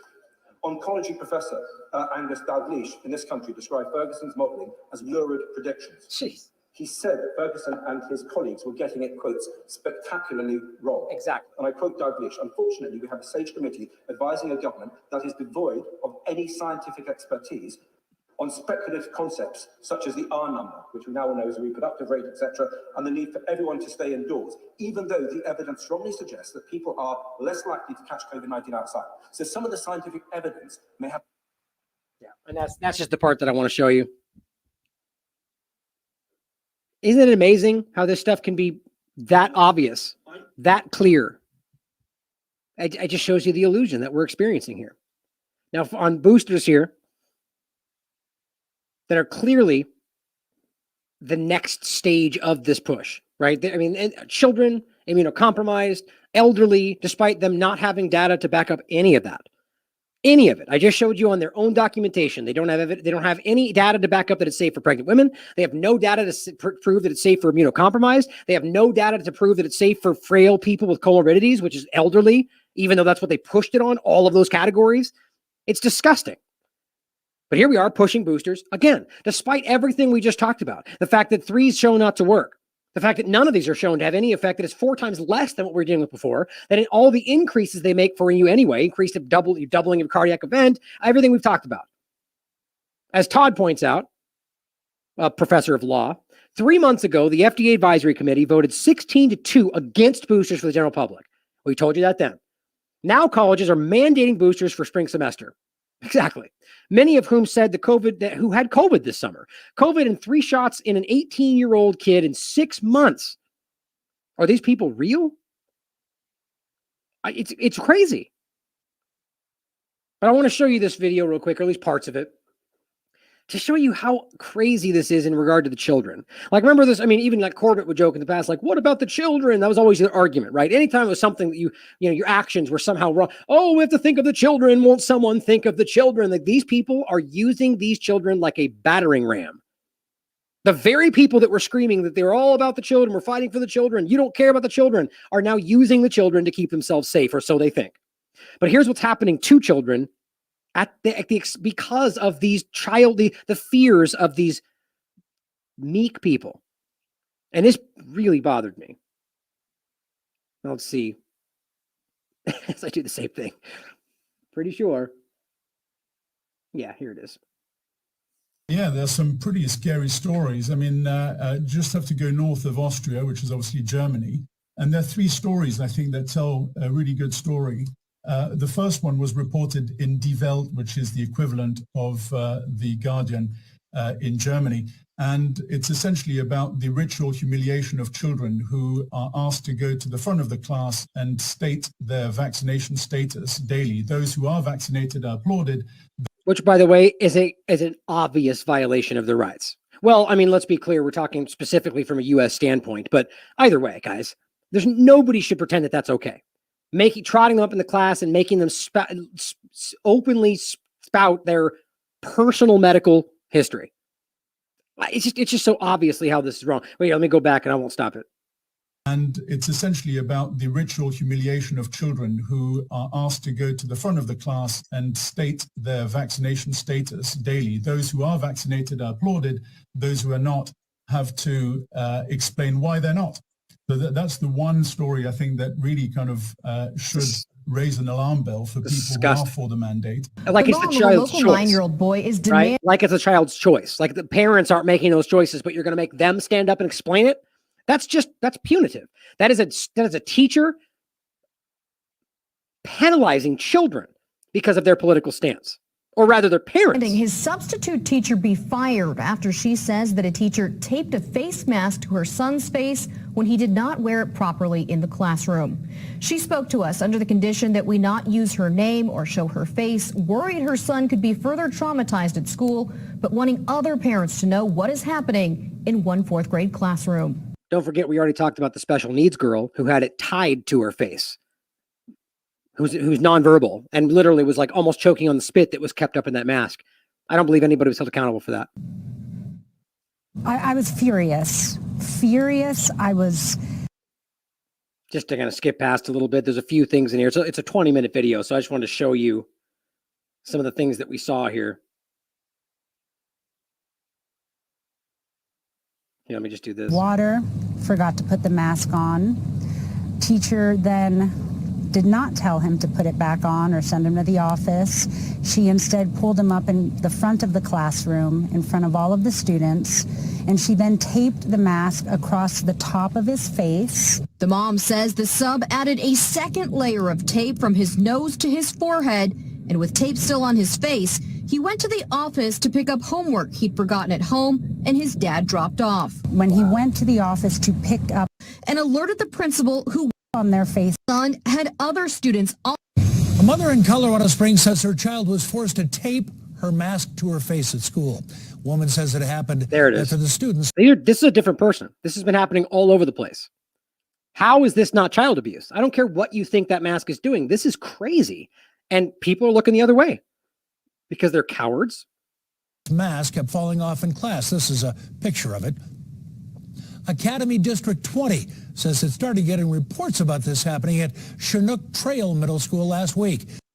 The school district... I called my son's school in Brooklyn to find out what was going on. And the fact of the matter is that they have no metric. I asked, when are the kids going to be coming in for lunch? Under what temperature will the kids be coming in? And they said that it was fluid, that they just didn't know. And they had absolutely no plan as to when the kids would be allowed to. And this is why these teachers especially are, it's just like the politicians and everybody else. They're drunk with power. This gives them absolute power over their school, right? They can make up the rules. They can decide you're good. Like if, especially let's say it's a principal or a teacher that has a kid they don't like and they all have them. Let's not pretend like they're not going to apply things selectively to people they don't like. Every teacher, we've all grown up with that. We know. Like it's the same illusion we paint for ourselves that apparently when we grow up, all teachers are altruistic saints. Obviously, that's not true. Not true with nurses, not true with politicians, not true with doctors. They're people. And there's just as many of them that are evil, terrible people. It's just the way the world works, guys. And so there's plenty of teachers out there pretending to be good people that are taping masks on children because they're disgusting. To eat lunch inside. How strict they were going to be. Variety of formats and in various locations if needed. Was that your experience? Did you have the option to bring your... I asked the dean about that and she said that that's absolutely eating outside true. In cold temperatures, that's happening all over the place too. Places where it's below 40 degrees, these kids are sitting outside with a mask on. And the reason I say that is because they're being forced to wear it in between eating and where it's cold and you're hot and you're breathing and it gets wet, right? This is what drives illness. Their coats, they don't zip up. It's funny on that point. If we would have said before COVID started, like what would happen if you put a wet piece of cloth over your mouth all day or even for periods of time? Well, a doctor would say, well, you might get you might get an infection, you might get pneumonia, right? Like we all know that. That's what, but yet magically, when you talk about masks and COVID, every part of that goes away. Kindergarten is forced to eat outside in the cold to stop the spread of COVID. What the initials are. The TK, have a 5-year-old TK if a third for speech therapy. He can't see his other one. Water fountains. Well, there was one other point I was going to try to find, but at the end of the day, guys, there's a lot of this happening. It's all over the place. My daughter was unable to attend school today because nobody would teach her unmasked. Like there's no exemption to this stuff today. Like that's what we have to understand. The next day, kindergartners forced to eat lunch. You should watch the video for yourself. I'll include all this. It's a lot. There's a lot in there. But the important part was the beginning, where you're making kids walk out and express their vaccination status, and then making children explain why their parents didn't seriously? It's like, I know teachers like that. I grew up with teachers like that, and those aren't good people. You're putting a child on the spot because you have some kind of grudge against the fact that they don't do what you think is right, and you blame the child for it. God, it just makes me sick. I think it's because I have many in my mind examples of that growing up, of people that took it out on me because of other things, or took it out, because I don't know. It's just wrong. It's wrong, and we all know that. Here's another disgusting example from Funky Pigeon. Merry Christmas, Refuseniks. Santa does not deliver to unjabbed kids. Father Christmas doesn't bring presents to unvaccinated.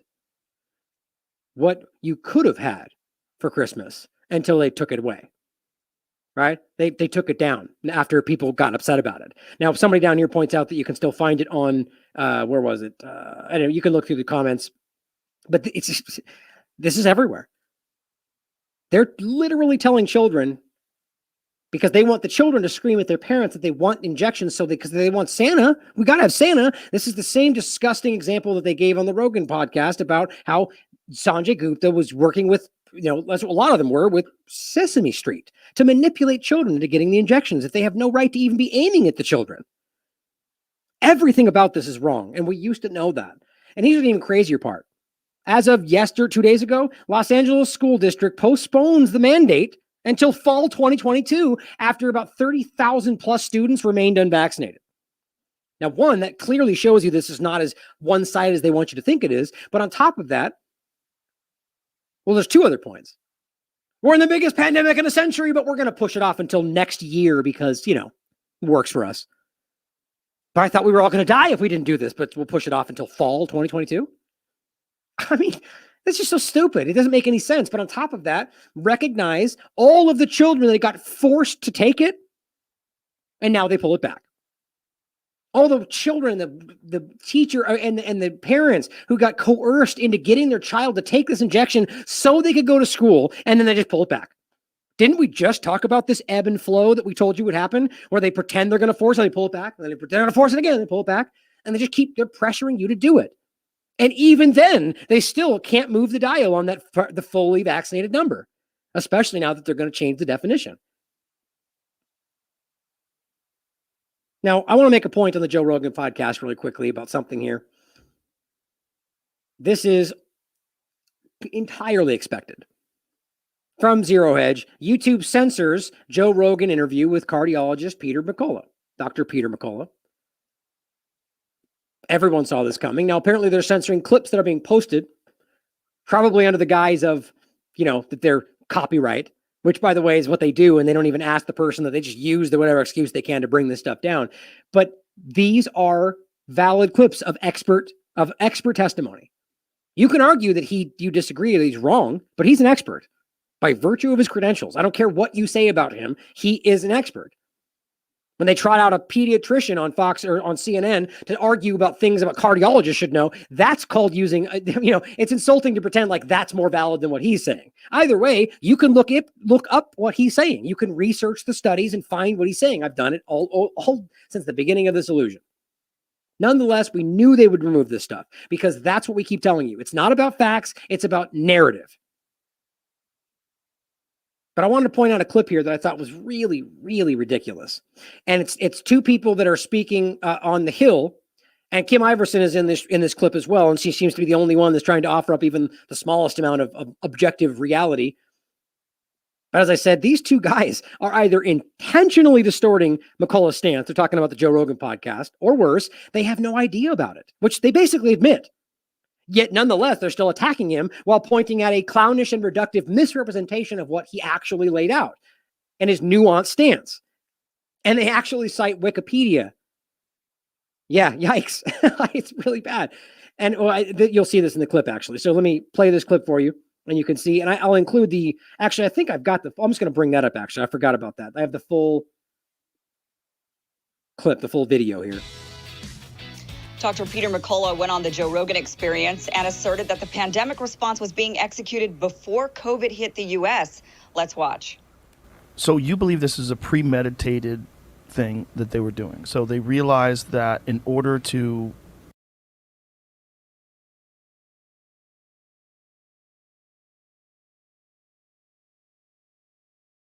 Oops, excuse me. Sorry about that. So even that's a little bit misrepresentation, I think, because at the end of the day, he's talking specifically about the treatment, the early treatment. I do believe his opinions have similar context around the larger discussion, but that's, in the part they're referencing here, he's specifically talking about how they knew, and you could prove this. Again, we've proven that there's discussions of remdesivir, of hydroxychloroquine, of ivermectin. They're blatantly ignoring this stuff and how it's very clearly with peer-reviewed research shown to have a dramatic effect. While remdesivir killed 53% of the people they took in the trial they used to justify this. 53%. I've shown it on the show myself. Check out the interview with Dr. Artis. He goes over it. So it's clear that they actively dragged their feet on things that you could, the part you could say is subjective is whether they did it knowingly so it hurt people, or because maybe they were misinformed, or because maybe they had a money profit motive, however you want to frame it. But either way, the point is, let me start over. Sorry about that. Dr. Peter McCullough went on the Joe Rogan Experience and asserted that the pandemic response was being executed before COVID hit the U.S. Right. Okay, so that's the general broad as a pandemic response. And by the way, the data does back that up too. Let's watch. So you believe this is a premeditated thing that they were doing. So they realized that in order to get people enthusiastic about taking this vaccine, the best way to do that was to not have a protocol for treatment. It's not just my idea. Now it's completely laid out by the book by Dr. Pam Popper, the book recently published by Peter Breggin, COVID-19 and the Global Predators, We Are the Prey. I wrote one of the introductions. Dr. Leafleet and Dr. Vladimir Lysenko wrote the other introductions. These books are basically nonfiction. They have 1,000 citations in them. Is it just me, or is that sped up? Maybe I'm wrong. But I wouldn't put it past any mainstream media from altering these things the same way they altered Joe Rogan's picture when they talked about ivermectin. Tell me if I'm crazy or not, but that sounds like a little bit sped up in his voice. Breggin book showing how it was coordinated and planned. Now Bobby Kennedy has his book, The Real Anthony Fauci. I'm the most mentioned physician in that book. I can tell you that if you want to find the evidence that Moderna was working on the vaccine before the virus ever emanated out of the lab, if you wanted to find the collusions and the operations between the Gates Foundation and Gavi and CEPI and Pfizer and Moderna and the vaccine manufacturers and the Wuhan lab and the National Institutes of Health and Ralph Barrick and University of North Carolina at Chapel Hill, and how all this was organized. If you want to see the Johns Hopkins planning seminar called the SPARS pandemic in 2017, where they had a symposium, people showed up, they wrote up their symposium findings, they published this. It says it's going to be a coronavirus. It's going to be related to MERS and SARS. It's going to come over here to the United States. It's going to shut down cities and frighten people. There's going to be confusion regarding a drug, hydroxychloroquine or ivermectin, and we're going to utilize all that in order to railroad the population into mass vaccination. It's laid out in the Johns Hopkins SPARS pandemic training seminar. The only thing they got wrong was the year. They said it was going to be 2025. Instead, it landed a few years early. So McCullough also claimed that therapeutics had been approved to treat infected patients. Had therapeutics been approved to treat infected patients, 85% of deaths could have been prevented, but that suppression of early treatments was ultimately to promote mass vaccination. I haven't gotten a chance to actually watch this entire interview yet, the full entire interview. I don't know. Okay, watch this, guys. Now, first of all, how are we having a conversation about something when none of them have clearly watched it? Now, at least she's willing to admit that. Now, just so we're clear, I like Kim. I think she does a great job. I just don't, I think that when she's on mainstream media, they use her to make arguments and they use her objectivity to make it seem like she agrees. You'll see what I mean. But nonetheless, she hasn't watched it. And neither have they. Watch his face the guy on the left, watch his face in response to her asking if they actually watched the clip that they're currently attacking. If you guys had a chance, early treatments was ultimately to promote mass vaccination. I haven't gotten a chance to actually watch this entire interview yet, the full entire interview. I don't know if you guys had a chance, Robbie and Ryan, if you guys had a chance to watch this, but really interesting. I'm not sure. Look at that. I mean, can you believe quite the decorum there, bud? You're really great at he's so disgusted that she would even suggest he would watch it. And yet they're willing to stand here and attack this thing as if they know. You know why? Because they know already. oh, it's Joe Rogan and this guy. Well, they're fake, and we already know that. So therefore, what's the narrative? Oh, they do this and they're lying about that. Got it. That's our story. Watch again. Watch his face. I can't even believe he was willing to be this obvious about it. Of deaths could have been prevented, but that suppression of early treatments was ultimately to promote mass vaccination. I haven't gotten a chance to actually watch this entire interview yet, the full entire interview. I don't know if you guys had a chance, Robbie and Ryan, if you guys had a chance to watch this, but, really. I can't get past that. It's really bad. He's just like, oh, you're right. Look, I would watch that. Yeah, good due diligence there, buddy. You're a great journalist. Way to attack things without looking at it first. Really interesting. I'm not sure what I think about what he's asserting about this being kind of a planned thing. I know a lot of people have thought that.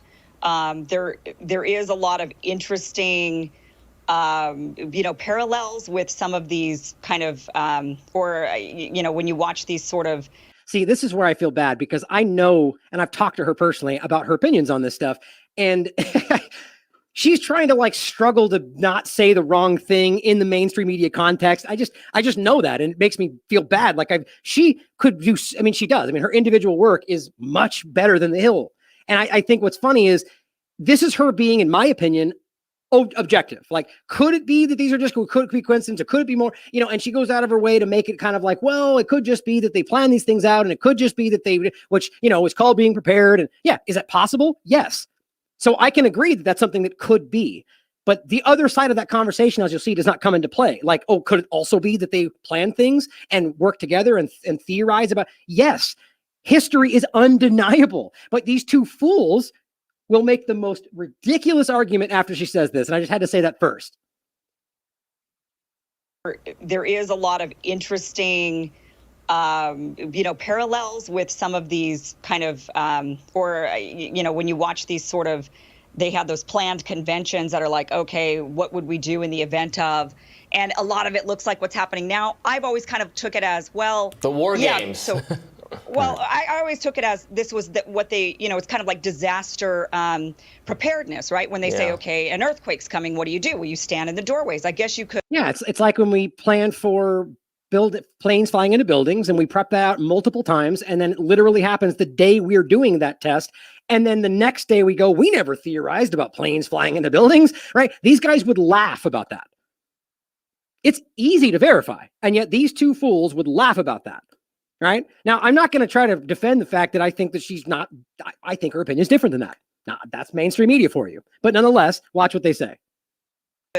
Look at the manual and say, oh my gosh, they planned the earthquake. They knew it was coming because everybody's. Yeah, and that's a terrible argument. I have to say that. That's ridiculous. Because an earthquake preparation is nothing like planning out a disaster preparedness plan and outlining exactly what later happens, including the failures you make and the things you do that hurt people. It's like, oh, you planned out that you were going to do things that hurt people, and it actually happened that way. Wow. Right. This is just a sidestep, in my opinion. Stood in the doorway, like the pamphlet said, but it's like everybody stood in the doorway because they were preparing for an emergency. So I've kind of thought of it maybe like that. That's the only reason I give her that out, is because maybe like she's playing devil's advocate, and I want the other side of that argument they'll never allow on the show. I've watched my interview with her. She says exactly the opposite. We had the plague, we had Black Death, we had the Spanish flu in 1919, then we had MERS, SARS, bird flu. Like, we have entire agencies that are organized around defending against pandemics. Like, and of course, we won't even get into the fact that there's obvious reasons to be suspect. Those are suspect. I mean, I just showed you the WHO document calling those exact ones pandemics of fear. Right? I mean, think about how crazy that is. In real time, I'm showing you the World Health Organization calling one of the ones he just stated a pandemic of fear that was based on hype. And yet here he is acting like that's ridiculous. If I were to say that on the show, he would laugh. These are the people influencing the mainstream discussion. That's how crazy this all is. A pandemic is not a thing that just showed up in 2019. Nobody's saying that, bud. Right. And the world is out of control. The world is scary. And so for people who are frightened, you have these people like McCullough who come to them. Yeah, right. So framing people that are researching this and aware that this is not dangerous, the frightened ones. Right. These are the frightened people. They're trying to rationalize why they're scared of this. And then when we see people like us that are like saying the opposite. Well, I mean, there's a little nuance to whether McCullough thinks it's dangerous or not. But at the end of the day, largely calling people that question this the scared ones, the ones who aren't getting the injections, right? How does that make you the scared one when you're like, no, thank you, I'm good? That's the opposite of being scared. But you see, all they can do is make you that because that justifies what they think they're dealing with. That's why I point out that the mainstream talking heads, these what they call them blow-dried idiots in ivory towers, have no idea about the real information, the real narrative. They're fed what they think is the top of the line information. They think they're on the inside. They're in the know. My buddy in the CIA, we know everything. No, you guys are completely, no, I can't say that. There's got a cuss there, but these are people that are manipulated and they think they're the top. And say, actually, it's not out of control. Don't worry. In fact, it's all being controlled by Bill Gates and Johns Hopkins and the military in North Carolina and Moderna. And they got together and they planned all of this because it. Again, you remember my tweet? Childish misrepresentation. That's not even, he's taking the surface level talking. He didn't even watch it. Remember, he made that clear. So he's taking what he was written out about. North Carolina and Bill Gates and stuff and their conspiracy. If you actually listen to what he's saying, he's talking about verifiable scientific research that shows these things, and it's clearly outlined. On top of the fact that we know very clearly that Bill Gates was involved with planning for things in regard to 201 and everything else we've talked about. Did he say, and of course our stream's cutting out. There we go. Come back in. All right. And did he say that this was some massive thing that was all being controlled from one central hub? No, but that's the only way they can make it look ridiculous to the person who wants to be told they're doing the right thing so they can go back to sleep.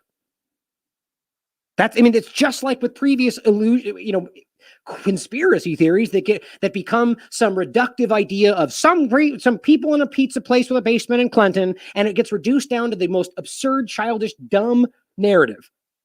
When in reality, it's much grander than that. And now looking back on things like Epstein, we suddenly realize, oh, yep, it was always there, and that's how they hid it before. The very clear sexual blackmail network that people just like this would have said, you dumb conspiracy theorist, before they were allowed to talk about it. This is so sad. These are the people that are controlling other people's minds. Don't worry. In fact, it's all being controlled by Bill Gates and Johns Hopkins and the military in North Carolina and Moderna. And they got together and they planned all of Is he even remotely saying they're controlling it all either? No. This because it makes people feel better. Not if really. They can feel like at least somebody's planning this. Right. And you know what he basically just outlined is the mass psychosis concept that Desmond's laid out. That what they're really doing is the same thing on their side, where they're desperate to find some plateau where they don't feel as anxious in regard to a lie. They all agree on the lie and they feel better about it. The moment we step in and prove them, look at what this documentation say, it pulls them into the anxiety again. And they can't stand it. They'll do anything to get back to where they feel a little less anxious. Because then they're not just living in the chaotic, atomized modern world that they're living in. And so they run for comfort. And McCullough will be a little bit careful about exactly how he puts it, but the people who receive it are like, oh, Bill Gates did this at John. Really? This guy has no idea what he's talking about. Just look at Bill Gates, it's Bill Gates and it's 5G, whatever, whatever those little talking buzz points are. If he even listened to moments of this, he would realize how dumb he looks, but it doesn't matter because the people listening to him assume he did all of his due diligence. Johns Hopkins. Right. And I don't know this guy very well, so I just looked up his Wikipedia page. Oh my God. So you're doing an entire segment on this guy and you don't even know who he is and you're just going to briefly look up Wikipedia and that's enough for you? This is journalism today. And he apparently, has said things that are not true, a lot. Oh my God. What is this guy from? He's just fresh out of college? This guy seems like these people are literally saying, oh, because Wikipedia said, therefore true. Anybody that's in college right now, please speak up. Let them know that none of your college professors are going to allow you to cite Wikipedia. And it's always been that way because that's knowably one of the worst sources of information out there. It's absolutely manipulatable by anybody who has control over the people that have what was that guy I pointed out in the past? One person has edited the vast majority of what's on Wikipedia. And yet they'll be able to look it up live on TV and go, oh, it says he lied. Oh, well, there you go. He lied then. It's just ridiculous. Using hydroxychloroquine works. We know it does. And here's a warning to people. Kim she speaks up and says that, well, the Wikipedia is bad, so good for her. And he apparently, has said things that are not true, like a lot. Like, Right. he was saying hydroxychloroquine works. We know it doesn't. And here's a warning to Oh, so he said hydroxychloroquine works. We know it doesn't. That's it. End of conversation. It's staggering. It's not true, by the way. people. Here's a warning to people. Anytime somebody tells you how many citations there are in something, that is a red flag. That is a run very. Wow. Right. So anytime somebody tells you that this has been cited, run.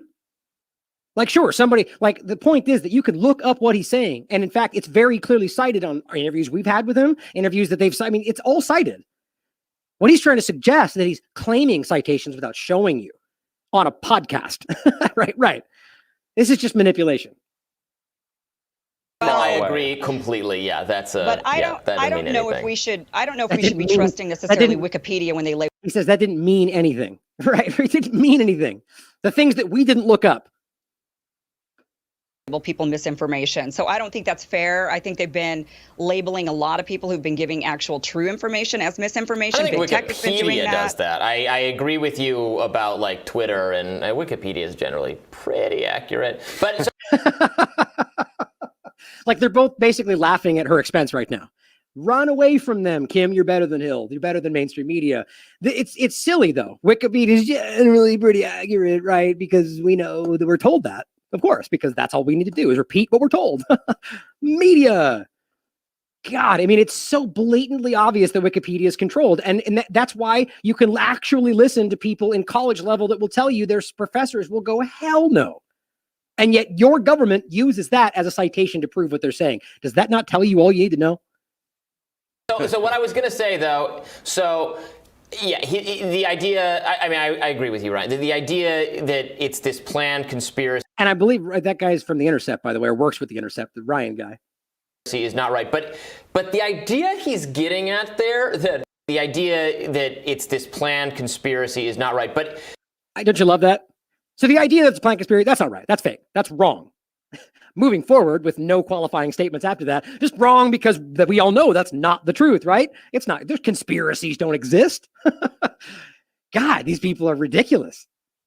But the idea he's getting at there, that a lot of people could have been saved, that deaths could have prevented if there were more therapeutics hitting the market faster, if there had been tests hitting the markets faster. Even if the vaccines were special, that's all correct. But it's not. It wasn't a purposeful conspiracy to harm people or to herd them like sheep or cattle or whatever compliant animal down some other path. It's just the incompetence of our federal bureaucrats. Right. Again, where's the qualifying information? So you did your research, right? So you've researched what he said. You've looked at the documentation. You've compared it with what the government said and researched their documentation. And you're going, look, I can right here in front of us. Clearly, they did not do this. No, he knows you're not supposed to say that. So he can, no, there's not a conspiracy. There wasn't this because I'm told that.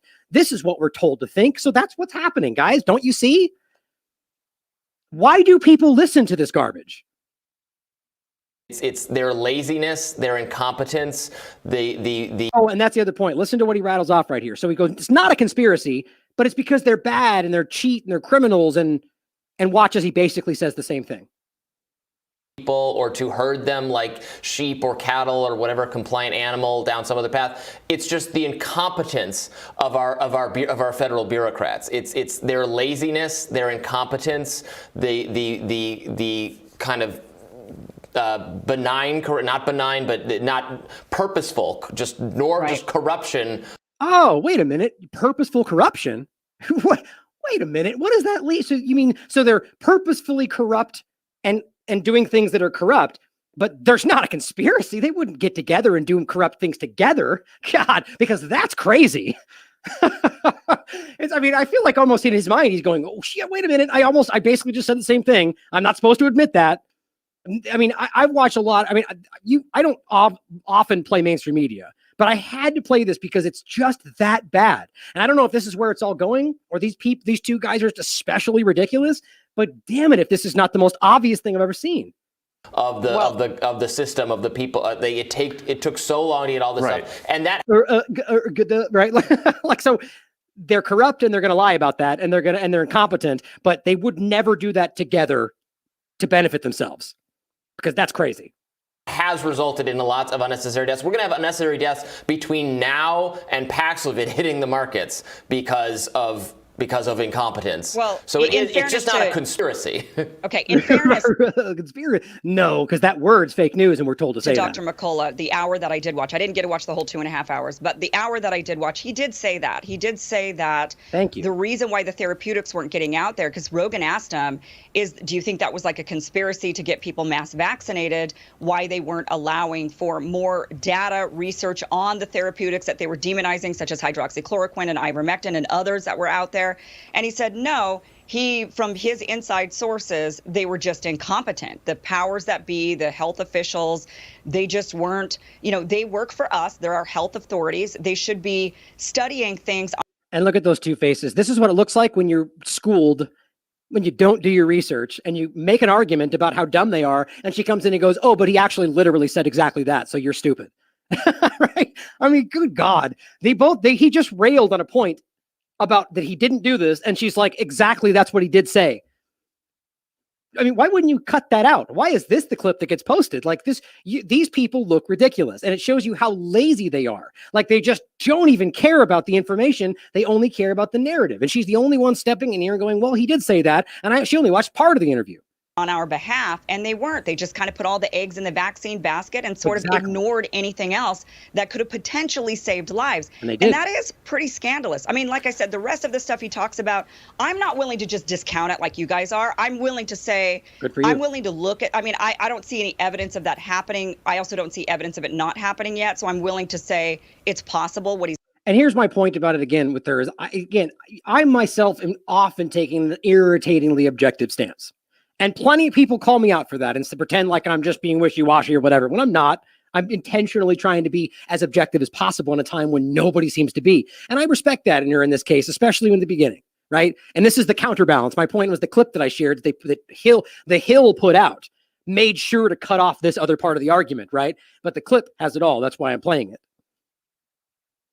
Claiming, but I think everything that anybody claims is somewhat possible until we prove it for sure to not be. But a lot of his but I do think the biggest point he made during this segment that I watched was that why weren't I feel like somebody just exhaled right there, like maybe it wasn't supposed to be on the mic. Listen to that. Like, here we go. A lot of his but I do think the biggest point he made during this segment that I watched was that why weren't the health authorities doing more to help the people that already got COVID? They were so focused, and we've been so focused during this entire pandemic on vaccinate, vaccinate, vaccinate, and it didn't help the millions of us who got COVID when there were no vaccines available. So what do you and the millions of people who are now getting it? Right, and that's a valid point, whether or not you think the injection's good or whatever. That's what McCullough is saying, is that there was an entire period where they weren't focusing on prophylactic treatment or vitamin D, healthy things, all the number of things that showed to have a clear effect. High levels of vitamin D, and a peer-reviewed study has shown that it could possibly drop down your mortality to zero. Zero. I've talked about that a couple weeks ago. There's obviously a reason. Of course, the stream cuts out right when I say that. The reason being the vitamin D at high levels shown to bring your mortality down to zero is something that challenges the use of vaccines. So whether that was a choice or not, the point is they ignored all that stuff in the beginning. And whether the point, their argument or the narrative that goes forward showed that hurt people. So how can these two idiots pretend that doesn't make sense? Are vaccinated. So what do we do? Yeah, they manipulated the different treatment therapies that they could. They put people on ventilators. They did everything. This was a very tricky and tough disease. It first appeared. Now, stumble over your words to try to make good. This is a guy that is stumbling on his words to rationalize the big pharma choices and the government choices. Is this a journalist or is this a propagandist? Well, I think you just got your answer.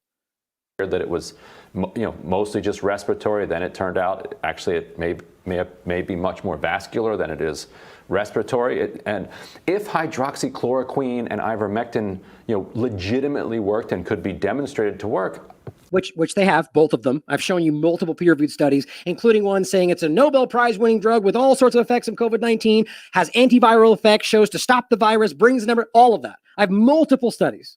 So again, he either doesn't know that, doesn't care, didn't do his due diligence, and just pretends he does because narrative. Doctors would be prescribing it. Oh, they're okay. If it was, then they'd be using it, right? Isn't that the classic argument? Well, if this was a conspiracy, wouldn't somebody speak out? Yeah, that's what you say when you don't understand how these things work. If this was real, doctors would prescribe it. That's not true. I mean, there's 1,000 reasons why that's not true, but that's the government standing talking point. Understand now what happened with ivermectin. Ivermectin, basically deals with worms. And so when they were giving it to people in Bangladesh and Africa and in a lot of places, right, it was Asia, helping. It was helping because it was killing off the worms they had. Right. Oh my God. I mean, guys, this is not true. So because this had effect on the worms that apparently everybody in Africa has all the time, you disgusting racist, the point being that this just helped them all because they're all sick all the time. No.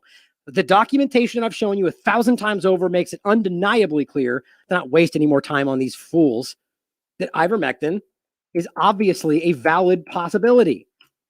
I'm just going to show you the one from Science Direct from September.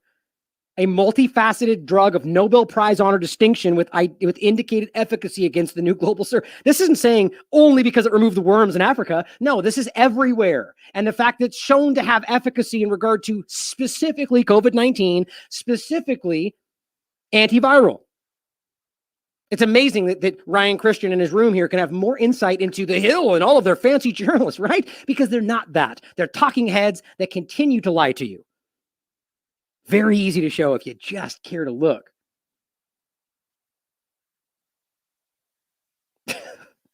Okay, now finishing off, the idea, guys, is why that's all happening, because as James Melville points out, fear sells. Fear sells. And that's what they've used from the very beginning of this thing. And here's a Mail Online article. Omicron and Delta may apparently strike people at the same time and combine to create an even worse COVID variant in the coming weeks, Moderna boss warns. So first of all, it may do this, which means we don't know, so we're guessing. Who knows? It may combine. It could maybe combine with the flu tomorrow, and suddenly there's a new flu alt of Delta. There's nothing that backs this up other than the hypothetical concern that it's changed enough that it somehow is its own. They're guessing. But that also says that it also comes from Moderna. Remember last time Moderna and Pfizer spoke up and fear-mongered and they gained $10 billion to multiple executives in their groups? That's why they keep doing this. Why are we reporting what Moderna says about hypothetical guessing about things that we should? They're a vaccine company. Why in the world are we listening to them about epidemiologist things in the world about whether viruses could combine? What Moderna's boss has to say about this means nothing. But it's because it's Moderna. It's vaccine. It's all what this is right now. And as I point out here, by the way, I don't know why I know he does this. I said, here's the link for those who want to confirm and investigate, because nobody seems to want to post links today. It drives me crazy. But speaking of fear cells, this is Queen's Park Bureau Chief of CTV News in Toronto, just simply puts out their quote, "There's a potential that it can spread in the air." Ontario's CMOH and Omicron variant. Okay, so where's the context? Oh, who cares about context? Let's just scare people, right? What about the fact that it's not much any more dangerous, that it's actually super mild according to the WHO? So if it's spreading in the air, that doesn't make it that much more, it doesn't make it that concerning in regard to the risk to the individual. Or the fact that this has always been spreading in the air for aerosolized particulates that they just never really defined because they wanted you to think masks were having an effect, or all the different things we keep talking about. But yeah, just float that one-liner so people go, oh, it's airborne, it's Ebola, we're all going to die, and they all rush into what you want them to do. This is garbage, but this is how it works today. Here's this is David Nabarro saying, WHO is saying unprecedented threat of Omicron. Seriously?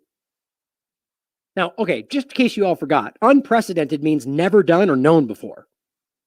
So he's actually arguing from the WHO that the Omicron variant that they literally moments ago said was super mild is never before seen in regard to the threat. This is where we get back to that point where we argue, like, are they trying to give you whiplash? Do they want to give you like literally contradicting arguments from day to day so you just completely lose it and just trust whatever they're telling you in the moment? Maybe. That's part of their manipulation tactics we've shown you before. But unprecedented now, when there's zero evidence of that, when nobody, like one person's been reportedly died in the United States or in the UK, excuse me, basically zero hospitalization in regard to only vaccine. I mean, come on.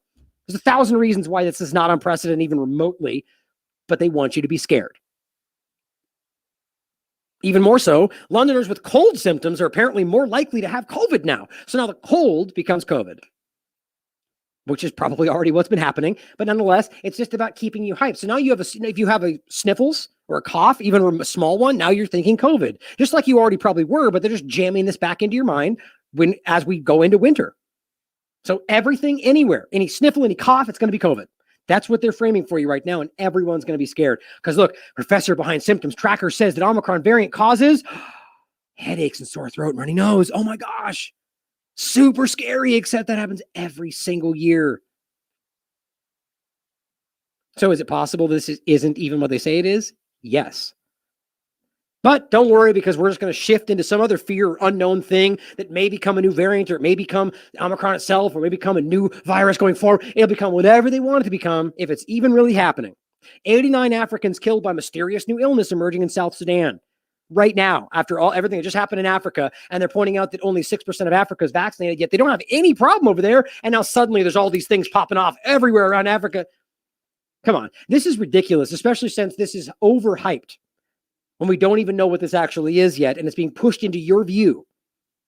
Just as the latest Delta-driven wave in SARS-CoV-2 washes over parts of the U.S., as we're being told, that already benefit from some of the country's highest vaccination rates, exactly, the WHO has dispatched an advanced team of researchers, very publicly too, make sure we all see it, to doctors to South Sudan, situated in northern Africa, where 89 people have been killed already by some strange new virus, or maybe some strange new injection that they're framing as a virus. Who knows, right? But it says, so the WHO dispatched a team to the area, which is one of the worst hit places on the entire continent to be afflicted by, not COVID, a recent severe flooding. Okay, so this area is suffering dramatically from a massive flooding, and they're zipping in to save them all from an 89 death situation that doesn't seem related. Meanwhile, some 700,000 people have been impacted by the flooding in this area, including food shortages, illnesses, which are putting tremendous strain on what few healthcare resources they all have. But nonetheless, they're whisking in there to use those resources to study something for everybody else's benefit while not helping the people suffering from what's actually hurting them. Perfect little microcosm of what's happening today. People starving, people dying from all sorts of other things all over the place, people suffering from floods, and they whisk in to focus on vaccinations for something they haven't even verified is really threatening right now. Do you know how many people we could actually help if they really wanted to help people? This is, in my mind, I mean, even if you think these people went there for good intentions, it's going to be used like everything else. And don't forget that people like Dr. Boyle, Francis Boyle, the drafter of the Biowarfare Act that the U.S. government still uses, argues that these things are bioweapons. That these things have been used, Ebola, or the way that these things are all, every time they happen in Africa, it's a stone throw away from one of their BSL-4 labs. Finally, where it's all leading. Now, there's obviously multiple agendas around all of this, but one of the last things I want to get into is the bills, the authoritarian, totalitarian legislation that's being justified because of the fear or the danger that they claim that you're in. And of course, on that point, we're going to finish by pointing out the parasite stress theory that we've talked about before. But before we get there, this is a great little tweet. Actually, I forgot I wanted to share that.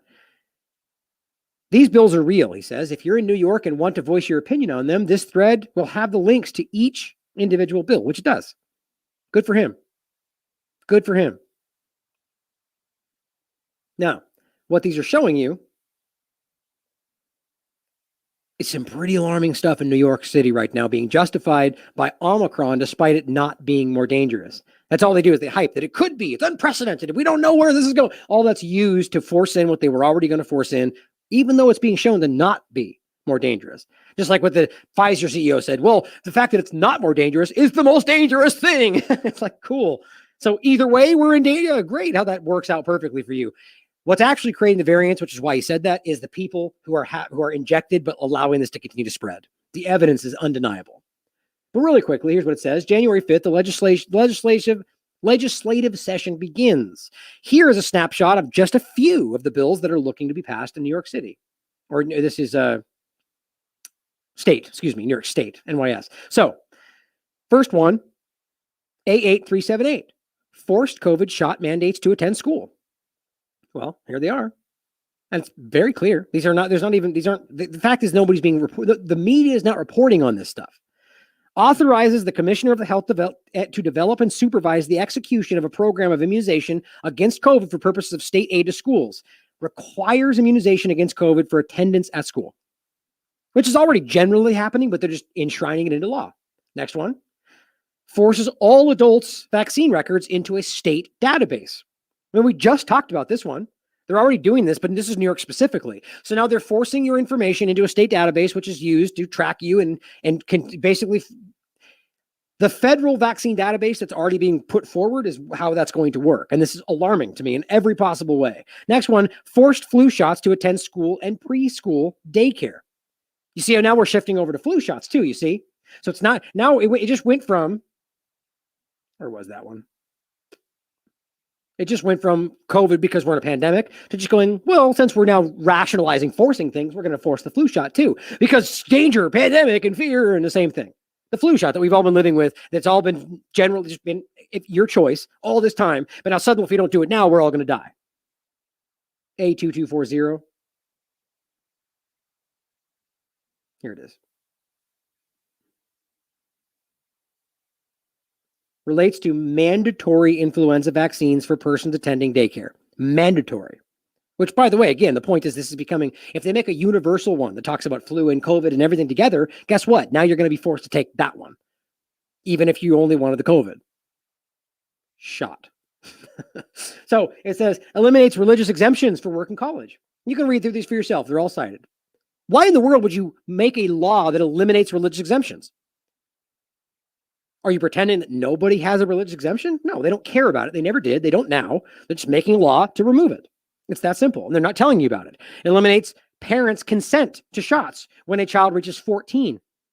It eliminates parents' right to consent to STD shots for children of any age. Allows the governor to imprison without trial anyone she considers a public health threat. A416. This is where the world is going. And if we don't do something, this is your future.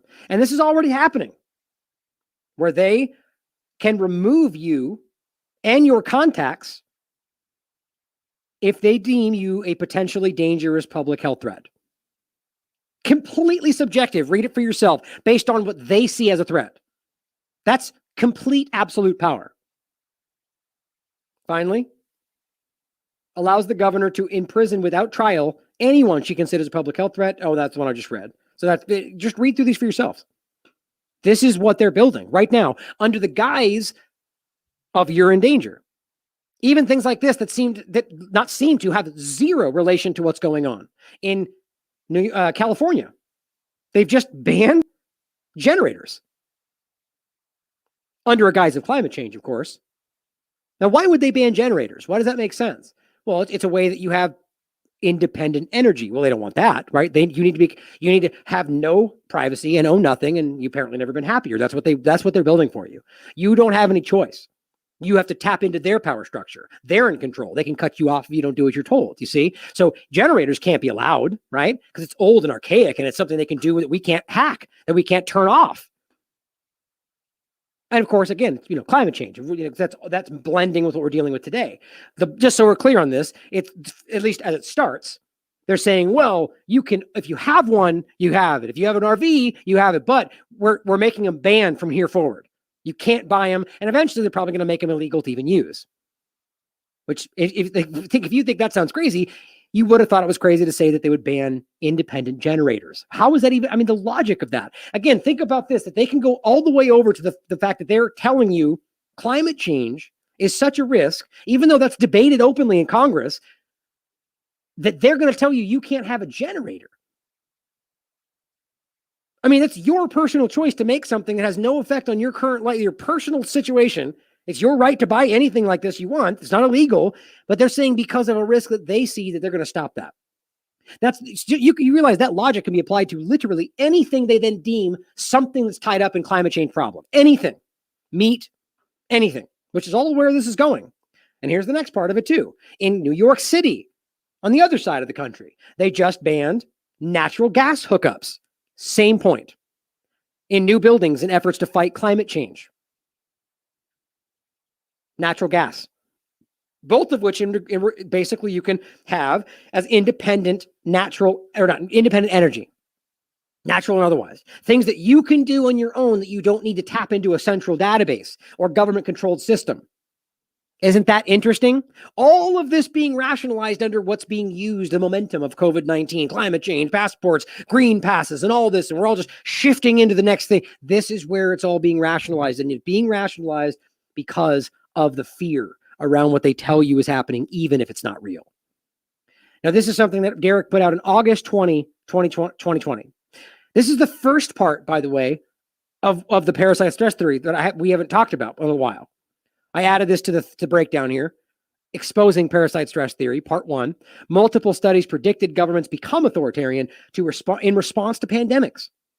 Here's the first part.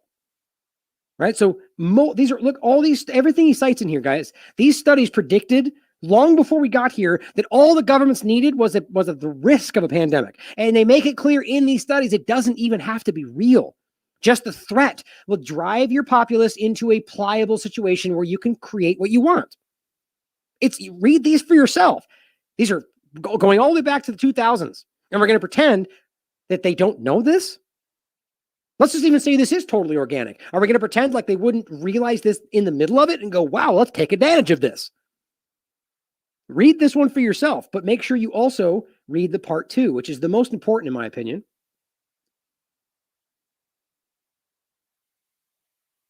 The rise of authoritarianism, parasite stress theory to lockstep, the Rockefeller plan, which we all see is happening right now.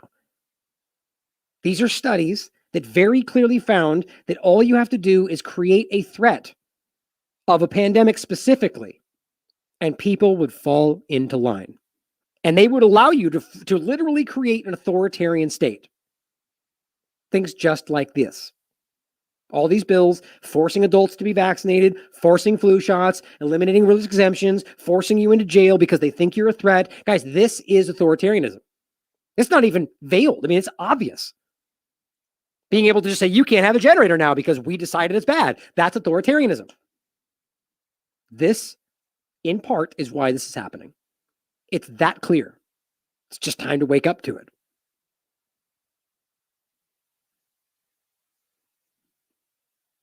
Believe that was it. I thought I had one more tab there. Oh, and this was the end right here. So the British Medical Journal just put this out. And it's really just a quote from this person, a career serving the public health specialist, views expressed are my own. I hate when people write that. As opposed to what? Retweets don't necessarily mean endorsement. Yeah, blah, blah, blah. I hate those things. But here's the point. She says, quote, while we must continue to implement public health measures to protect our domestic population, if we fail to act with a global focus, we will continue to see the proliferation of new variants of the virus. And this is not a new shift, but you're going to see this be more openly stated. This was always my point. This is the whole point of the South African point here, that it came all the way from there. And so we could have had 100%, and we still would have had the new variant. That's the argument, because it came from over there where they weren't have vaccines. So why should we all rush into this if the argument doesn't make sense? We will never, ever, ever have 100% of the world. So therefore, there will always be this risk. They can just bring up a risk of a new variant. So suddenly the South Sudan thing becomes the next variant because they just say it is, because that guy over there wasn't vaccinated. It never ends. And that's the point. Like the war on terror, like the war on drugs, these things never end because they're designed to never end. And here we are pivoting into, now we got the focus on those people. Just like I shouldn't say I coined it. I hadn't seen anybody say it, but all the way back in the beginning, I saw where this would go in my mind, where I argued this would lead to vaccine wars, COVID wars, where we're going to frame this as Africa is putting us, or let's just say specifically South Africa is putting us in danger by not taking these injections. So we state that, let it build, keep the narrative going, hype up how they're doing even worse things over there. Now they're just having parties and no one's doing anything. Now they took their masks off, and now all of a sudden you justify the hype. You justify the actual violence to force them to be injected. It's happening in its own countries right now. Germany and Australia, they're holding people down. So here we are watching this, and you have to see how we can they can rationalize in the scared minds of the public that we have to literally go in with force to make this happen. And the craziest part about this is that there are plenty of people out there who argue that they're anti-imperialists who absolutely endorse this kind of concept. Not under the guise that they would say it's, of course, we're going to go force the Africans, but that's what would happen. They would simply argue we're helping them, just like the U.S. government always does, except when they do it in the context of foreign policy, those same people scream foul, cry foul. But now those same people will be like, yay, go help them, government, because vaccine's good. This is the end result. And I think it's very clear where this is all heading. Hopefully it seems clear to you as well, but all we can do is continue to point out what we see and give you all the citations and the information. Now, by the way, I do know that it's been taking me at least till the next day to get the links up, and I apologize for that. There's a lot going on, but I will always get them up. And if I don't, please reach out, but I will. I always do, no matter what. Thank you for being here today, guys. I just I cannot stress how important it is right now to continue to speak up about how you see things, what you feel, what your research shows. Self-censorship today is the worst problem. Worse than it's ever been, because if we don't realize that we are the majority, this will go forward. And I'm telling you, we are this close. I almost feel like they're already starting to pull back, but that doesn't mean they won't shift into it somewhere else. That's why I always say stay vigilant. We have to continue to fight against this because they won't stop. They just won't. This is decades in the planning. But we are having an effect. You are having an effect. So make sure you understand that. Make sure you feel that. You're changing lives by helping people see what's going on. And I'm not saying because we're going out there screaming that this is the case or that's fake. Or it's because we're simply going, you should have a choice, and here's why. Amazing that that's become contentious today. In a country that we proudly state that having choice is everything until we're scared. And then we say, oh, choice is fake news and conspiracy theory, because that's all we're ever saying. You should have a choice. Of course, I've got my opinions. But our argument is your choice. They just bastardize that into saying something that we're not saying. So help us keep spreading it. I love you all. As always, question everything. Come to your own conclusions. Stay vigilant.